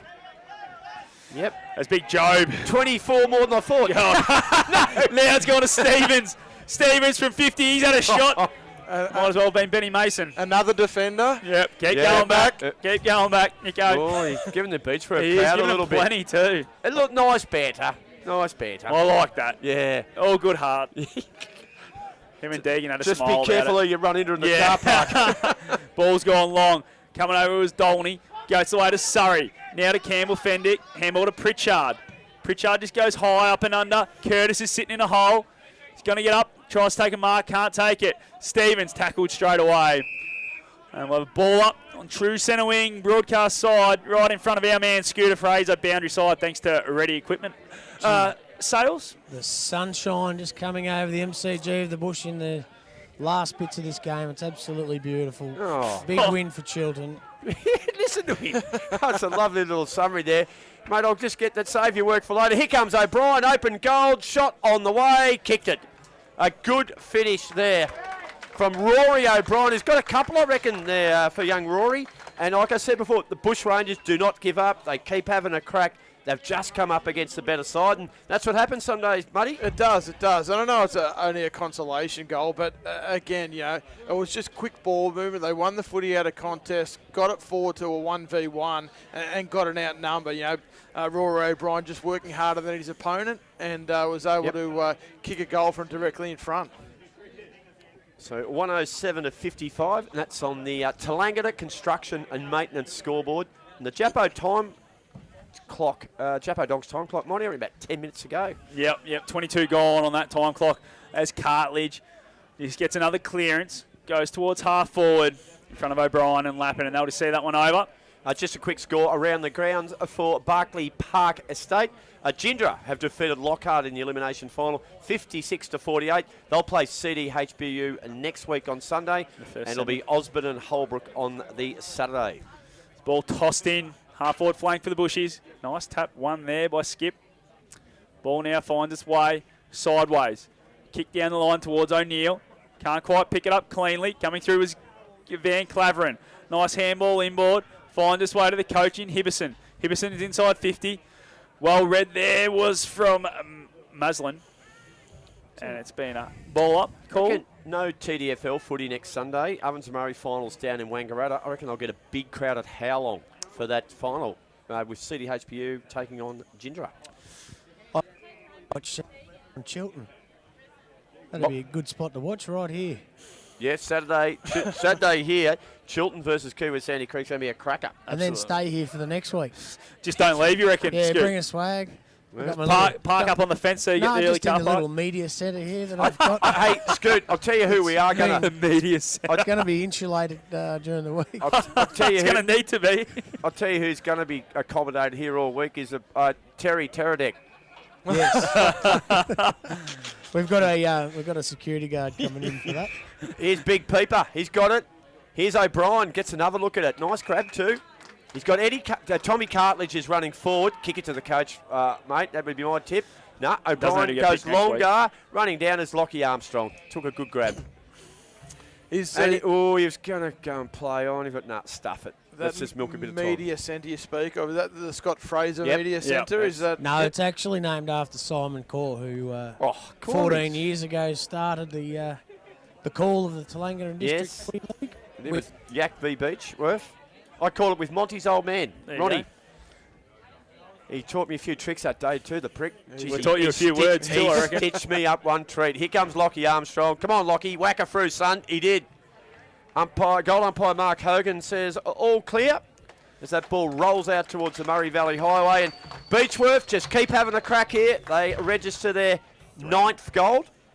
The scoreboard attendance is so quick, and they've got the margin, pulled the margin back to 45 points, Mud. It's one thing you can bet your bottom dollar that Beechworth will just keep turning up until the final siren goes. That's their DNA. Correct. And they won't shy away from it. It's a hard one for Chiltern, Bud, isn't it? Because they've already got that. They're already thinking about next week, so they're just trying to get through this last quarter. So they're probably switched off a little bit. And you can see this a lot of junk time goals to the team that's down by 50-odd points. So the game, the sting's definitely gone out as Cartledge just breaks away from the centre again and through a would-be tackler, and Van Claveren goes inside 50 towards that goal kick here in Armstrong, but it's out in front and it's bounced over the fence and running her away towards the highway again, and we'll probably have another little delay here.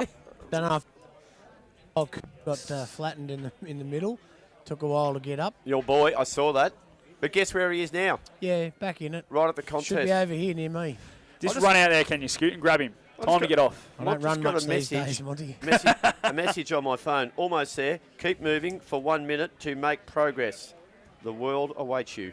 How about that? That's deep. You really needed that right now, didn't you? Yeah. And my comment before, eh? Jeez. Yeah, we got pretty deep this last few minutes. Look, the game's gone, but have a look at Mitch Hemming. Absolutely on Campbell Fendick. Could probably go off and get a few kicks himself at the moment, but he's just still doing that job, and he's done it really well today. It's a good mindset thing for a young bloke to go with, isn't it, Scoot? Now, you talk about defenders, and Scooter loves his defenders. Back in that grand final in 2010, last time Yak were here, who was the leading goal kicker on the ground that day? Scott. I was going to say Ace Fraser. He went forward late in the game and kicked 5. I think a Beechworth bloke kicked all the goals. Did he? Was that I was trying to pump you up, Scoot. Your direct opponent, Scoot. We still lost by 40 points, Robbie. Yeah, here's a go. Late goal here from Brockett. He's banged another one through for Beechworth. As we said, they just keep chipping away here, and the crowd stay behind them, and so they should. They've done themselves proud this season. They've haven't had it easy at times, but they just kept chipping away, Muddy, and they have kicked 4 in a row, I think it is now. Barge about 30 points. Listening to Jared Waitley in recent times, and he said this one thing. There's nothing more liberating than certain defeat. Yeah, that's deep. Just opens everything up. And that's what you've seen. How'd you dissect that? You're not supposed to say where you got it from. You're supposed to just go with it. It was yours, Muddy. You know this. I'm not going to take the great Jared Waitley. You've got to take all the credit.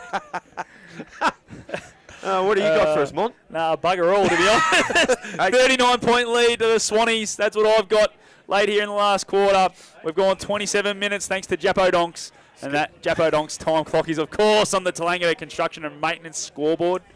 I don't think anyone would be offended if the timekeepers said just blew it. Yeah. Now, I reckon run next door. Beechworth might, but I don't reckon Chiltern would worry too much as Kyle Cooper, that man Scoot wants off. He gets tackled to the ground.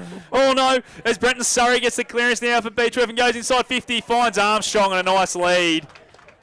And he's going to go back and have another shot. And this is 5 in a row to the Bushies. Yeah. Good work there from Surrey out of stoppage, wasn't it? There, no. That's his one wood. You know, certainly that contested ball, and the ball use coming out of that contest was very good. Armstrong going for number 3. Sets sail, sets it nice and high, and it's through the middle. Umpire worked a little bit, but it was enough. It's through. That's his 3rd. I'll tell you what, the Bushies are fighting it out, that's for sure. As we're going 28 minutes on the Japo Donks time clock.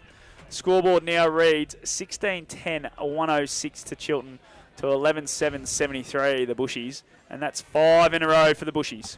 Scott, is there anything that's influenced you in the last 10 minutes that, as you know, in around your decision for our player of the day, the Wodonga Prestige Volkswagen player of the day? Montgomery or Fraser you're talking to? You, I think. Well, you're the one that awards it, so probably you. Look, Yeah, look, I just think overall. He's looking for a backman.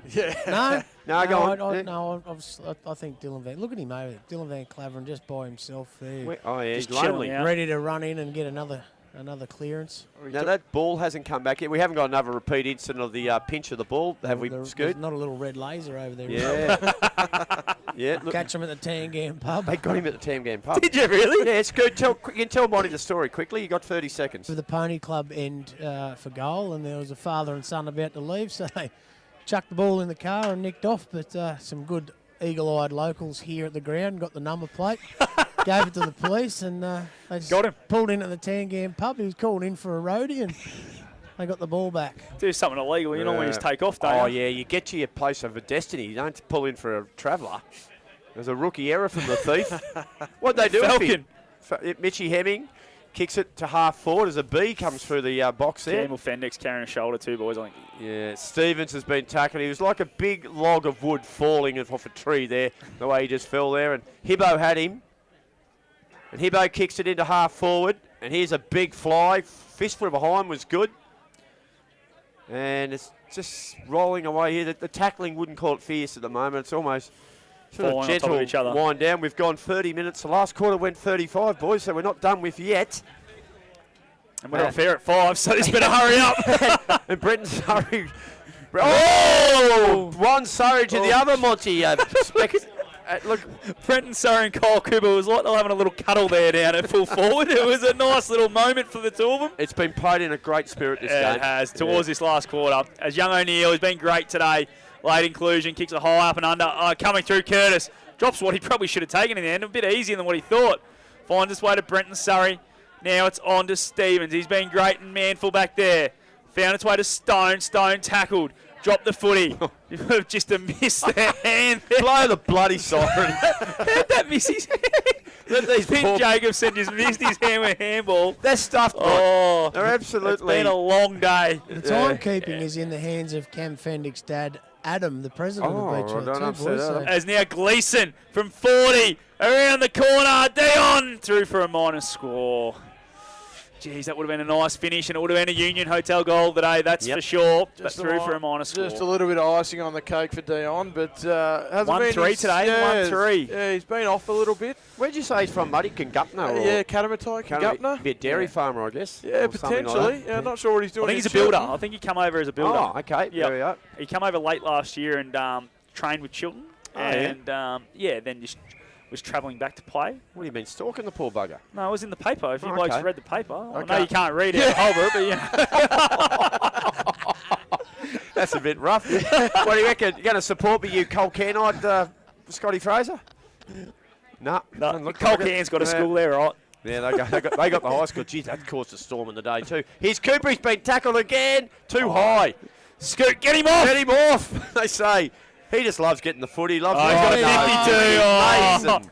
Mason says He's you've been found a coached. couple today, Mace. So Kyle Cooper will go back and kick goal number 4, Mont. I reckon he's paid a short 50 too. That's- I reckon he knows he Yeah. might have stuffed up halfway That's through. always a sure. And Kyle's like, that's not 50. Yeah. Move him down. Get me closer. That's a sure indicator when you only pull a 30-metre one out of the Yeah, bag. isn't yeah. it? Oh, once you're blowing the whistle, so I can't stop now, but I can just play it a bit shorter. Almost 33 minutes have ticked by. It's been a marathon second half. We're into our 68th minute of football in this second half. It's going to stoppage time. It's like a game of soccer, If isn't there's it? someone who'd be happy with that, I reckon Kiwa might be happy. Yeah, absolutely. But been a good game too. Both sides have entertained today. Here comes Kyle Cooper. Can he cap it off with his 4th? Comes in, tired legs from the young man, and he pushes it to the left-hand side. 108 to 73. That's 35 points in my book. And we've gone 33 minutes on the Japo Donks time clock. That's on the Tallangatta and Construction Maintenance scoreboard. Scott Montgomery. And this 4th quarter has been for the X-Ray Group. It is, and it's been a long 4th quarter. They've got their money's worth, the X-Ray Group, that's for sure. Bloody oath. As Melson now goes long and strong. Gray gets back hard. Interrupts the kick towards O'Brien. Now it's coming board. Chopped off there by Riley Stone. Who gets it on the boot and goes towards half forward. Oh, Benny Mason. He's been big today. He's been unbelievable, I reckon. Scooter's looking at him. There's Mason now. Just has it. What's he going to do? Of course, premiership captain. trying to lead his side there again, and they'll get another chance to get in the big dance next week. Oh. They take on the Hawks back here at Sandy Creek. Ball finds its way to Young eventually. He goes back to Lappin. It's like the last day at school here at the moment. There's the siren. 34 minutes gone, but the Swannies have done it. They've got the victory. 35 points, 16-12, 108 to 11-7, 73. Massive victory, and they go into the preliminary final next week against the Kiwi Sandy Creek Hawks. And it's a replay of the last two grand finals. Muddy, what do you make of all that, mate? Yeah, it was comprehensive in the end, wasn't it? And maybe in the end, I'm selling Chiltern short because they were dominant for most of the day. And you mentioned it a couple of times in the call. There's a reason why they're going for their third premiership in a row, and you saw that today. There's a large chunk of the premiership playing group still going around, and they really asserted their authority today. Well, the next thing we're going to keep our eye on, if you stay with us, viewers, you can probably spot Scotty Fraser out there. I'm sure Logan Cartwright has got the camera on him, and he is just going It's going to be a very short A-grade oils and battery post-game show. It will be a very short one.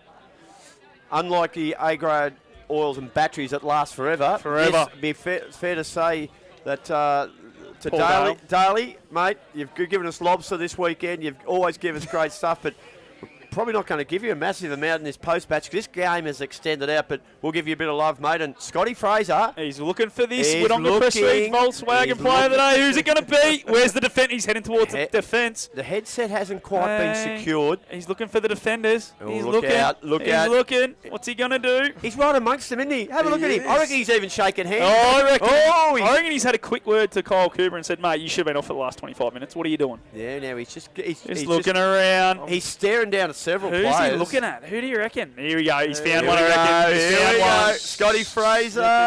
He's got it. You beauty. It's not a defender. You beauty. Down to you, Scott Fraser. And who have you got? I've got Dylan Van Claveren, boys. 2 weeks in a row, we reckon he's been one of the best players for Chiltern. What a form reversal after last week, mate. What did you learn during the week? We're just sort of focusing on those first options and just running together. Just credit to Hibbo and the coaching staff on this one. It's unreal. They've put us to the sword and we're just giving it to them all day. You certainly did, and I guess when Dukes can step up, kick a couple of goals, but certainly had some good drive going forward. Credit to Dukes, he's good every week. I reckon it's just it's probably something we lacked a little bit is that entry to him. But I'd back Dukes at the end of the day. He's unreal. Nothing against him. He gives it every week, and we're lucky to have him. Get another chance next week. Just turn around. Just turn a bit more. Don't warm up too much like Ronnie Bolton did today, and they can get back and play again. No, Ronnie Bolton, he's away. He's a champion. We did it for him. All right. Well, good luck next week.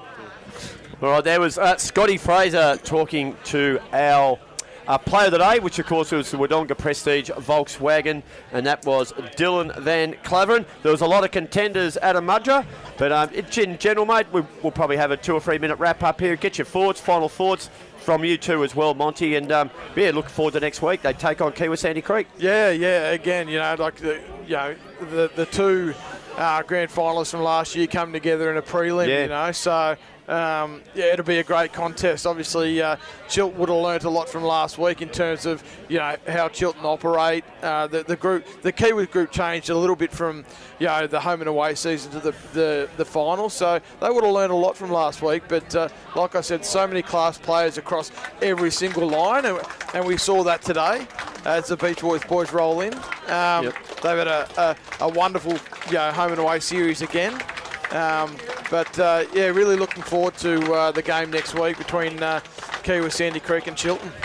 Yeah, it's going to be a ripper, isn't it? We've seen the last two grand finals, and I know the conditions were different in both of them, but they were ripping games for at least the first half, and Chiltern were just a little bit too good. And who knows next week, obviously, as we spoke about, a couple of injuries with the Kiwi Sandy Creek and also to Chiltern today with a couple pre-game, and then also Mitch McLean who did the shoulder. So it's going to be very, very interesting. Who's got the healthiest list this time of year normally wins finals, don't they, if they can keep them together. So it's going to be, a game that could be won before we get to the game. I think the thing Chiltern would be really excited about is the fact that, they lost Laffer, they lost Ronnie Bolton, but I think Harrison O'Neill and Flynn Byrne, but Harrison in particular, really made his mark, in a lot of moments today. So, life's a lot about opportunity, and all it took was, an opportunity for Harrison O'Neill to come into the senior side in a big game. This is cutthroat. You lose, you're out.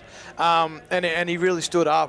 He was really impressive. I think that's one of the strong things that Chiltern will take a lot of faith out of, is that the players that come in, they all played a really good brand of footy, that holds up well in finals footy, and they seem to know each other's game well. They link up. They're pretty youthful side, actually. I know they've got a couple of those experienced players, but there's a bit of youth there, and good brand of footy. Yeah, big time. That's why with that youth, they're able to run and transition the footy so quickly from their half-back line to the half-forward line, and then it gives Dawn a good look at it. And, you know, he hasn't had a massive day today. He's kicked the 2 goals in the first quarter, but he's had 5 shots on goal. Yeah. That's because it got there quick. Curtis had his chances too, kicked 2, and also Gleeson, we spoke about, he kicked the 1 goal 3. So, between those 3, they've kicked, 5 goals, 6. So they've had 11 shots at goal between those 3. So they're the big 3 you want to get the ball in the hands of inside 50, and if they move it quick through the middle of the ground and across half forward, that's what they're going to do next week, and it's going to be a massive task for the Chiltern backline. Interesting to say that. They scored 5 goals 6 for the whole game last week. Yeah, that's right. So they've tripled their score today, which is great. Look, and I guess Chiltern did allude to it at 3/4 time. The opposition is a little bit different. I think Beechworth, they're just not at that level. They've fallen away a little bit. Now, great game last week against Tallangatta, but I think we've probably got the best 3 sides left. Yep. And it'll be a ripper next week. Yeah, and I think if Chiltern can get a couple of those blokes back up, or they've got a few in the 2s that could probably step up. So, it'll be really good next week. What's going to add to the preliminary final is the recent history between the 2 sides. They both played in the last 2 grand finals, and Kiwa have probably gone in most of those as favourites. I guess they potentially are a slight favourite in this one. I don't know. Chiltern made up a lot of ground today. Yeah, they did. Obviously, it's hard to know how much the extra day's rest plays into that. But they were last time round. So last weekend, Kiwa were dominant. They really put Chiltern to the sword and made them look second rate. Like I said, I think Chiltern would have learnt a lot from that. Different group, but really excited. I think that all we can hope for is, commentators and supporters of the league is a nice day like this. Maybe a little less breeze. Mind you, I made a lot of money today as a result of that breeze. And yesterday. But a nice day where, the talent can shine and may the best team win. Yes. Bit of cloud, bit of sun, 16 degrees, so might be too bad. The day before it's 24 degrees, so maybe they don't want that day because that could take a little bit of sting out. But that can change later in the week. That warmer weather could stay on. Scoot, the quarters went quite long today. There were like 30, 32, 35, 33. So I guess that the factor we do balls going out of bounds on that side. Yeah, look, I guess I'd have a chat to President Jared Stevenson. The timekeeper's box might be a bit warm. They might have fallen asleep a couple of times, but we might have put them there. Look, when you've got 27 goals scored for the day as well, and when they boot them over the back there, when it takes a bit of time to get the ball back from over the fence near the road, that sort of. Enjoyed the game. I thought it was a good. Beechworth didn't lose any respect today the way they fought that game out. I think, as Muddy, you said, it's in their DNA a bit. Yeah. They needed probably wet conditions today and to tighten that game up, and like they did last week against Tallangatta. But good on them. They really early out in the year, Scoop, we were talking on the all-rounders, weren't we? How they were really showing up, and good on them. They've had a great year. Yeah, without a doubt. Hopefully there's no retirements or anything like that. There's a few blokes down there that are pretty dejected, but they can certainly. They probably achieved more than what a lot thought they would after losing some pretty big names. After last year with John Middleton and Ryan and a couple of others. But Tommy Cartledge can hold his head high that they've done all right this year. Yeah, well, the group very much mirrors their leader, you'll never see Tommy Cartledge just walk away from a battle, like he just faces everything head on. Yep. And I think that the group very much mirrored that in the last quarter. They were never going to sit down and just wait for the game to wash out. They kept coming, and whilst they were never in a realistic place to win the game, it shows that that DNA we spoke of. Yeah, no, good to see. Hey, before we do a few wrap-ups, a massive thank you to our live stream partners, over the first 2 weekends of the TDFL finals. DTD Engineering, Finer Embroidery, Jackson's Earth Moving, Barclay Park Estate, that is sensational down there at Rutherglen, and Scaffold, Total Edge Protection. We really, really appreciate their support. Been a few testing times here yesterday with the stream and whatnot, but we really look forward to a big finish coming up here over the last couple of weeks. Of course, the grand final will be broadcast on 2AY, again, live on radio, also be live streamed, so that's going to be exciting. Adam Mudra, thanks again. Great work again, mate, over the whole weekend. I really enjoyed working with today, mate, and again, congratulations on your appointment at Barney. Exciting times ahead. Yeah, no, thank you. No, it's been great being here. When you're given the option of spending time with your wife and kids or coming out to the footy, it's... That's why me and you here Father's Day. We're all here on Father's Day. Robbie, we're all here. Hey, Scoot, big thanks to you again too, mate. I know you do a great job what you do all year with us on the All-Rounders, plus what you do here in finals, and the massive amount of work you do for the TDFL, including last Monday night at the Barton Medal. Absolutely nailed it, mate. Good work, mate. Oh, it's great fun, and we've got 2 more weeks to go, and we'll provide such a good product, free of charge, that live stream as well, we must say. There are no other links other than the one on the TDFL page prior to the games, and we look forward to bringing you the preliminary final and the grand final in the next couple of weeks. Monty, all weekend with you, mate. I don't think we're going to go and call the Greyhounds anywhere tonight. Yeah, maybe call it off. Nah, that might do us. Yeah, that might do us. Nah, great job. Be ready to go again next week out here for preliminary final, that's for sure. Bloody oath. Great job at Cora yesterday. A ripping call here today, mate. I really enjoyed the call. Both teams entertained and good crowd in, and hospitality as usual from the TDFL was absolutely fantastic. Well, that's about it. Big thanks to Logan Cartwright and the crew. Lukey Chilcott back in Wangaratta there at the studio doing all the good work. This is the TDFL finals for Mark Spraybarn, NZ Albury. We won't miss a thing.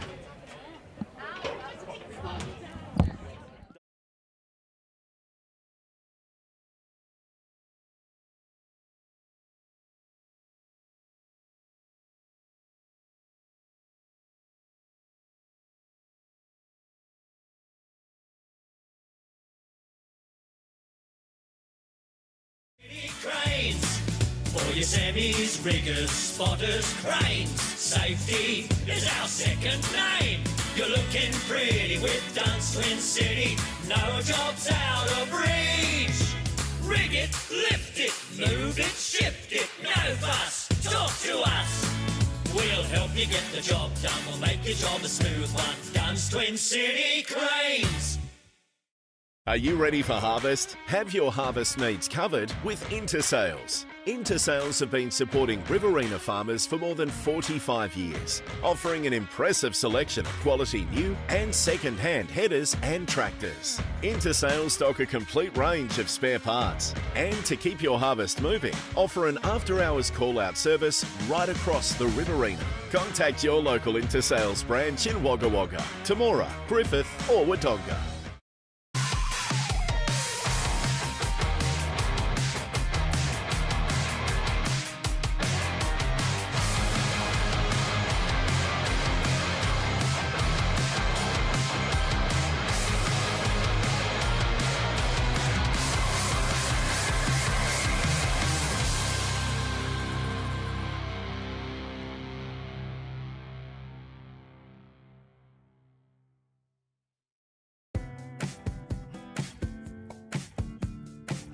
Finer embroidery is in the fabric of our community.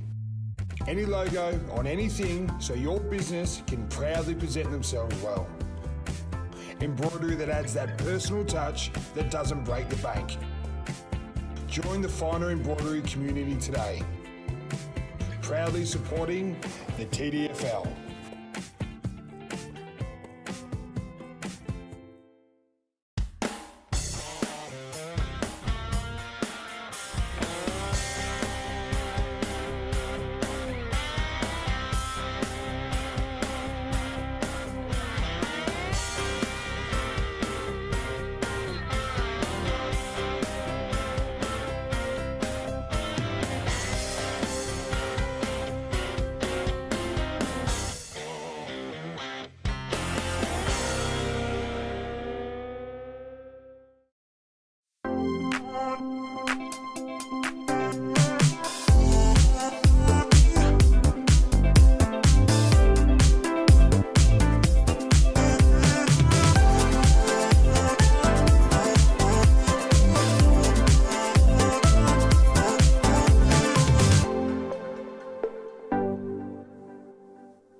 help you get the job done. We'll make your job a smooth one. Dunn's Twin City Cranes.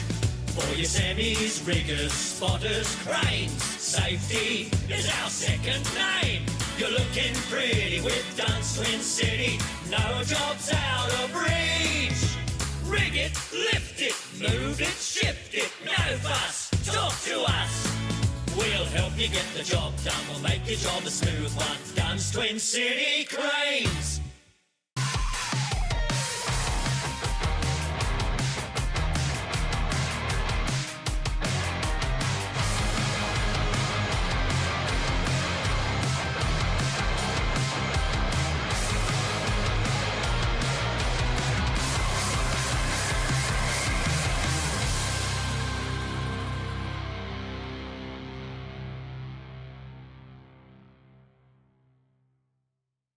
Offering an impressive selection of quality new and second-hand headers and tractors. Intersales stock a complete range of spare parts. And to keep your harvest moving, offer an after-hours call-out service right across the Riverina. Contact your local Intersales branch in Wagga Wagga, Temora, Griffith or Wodonga.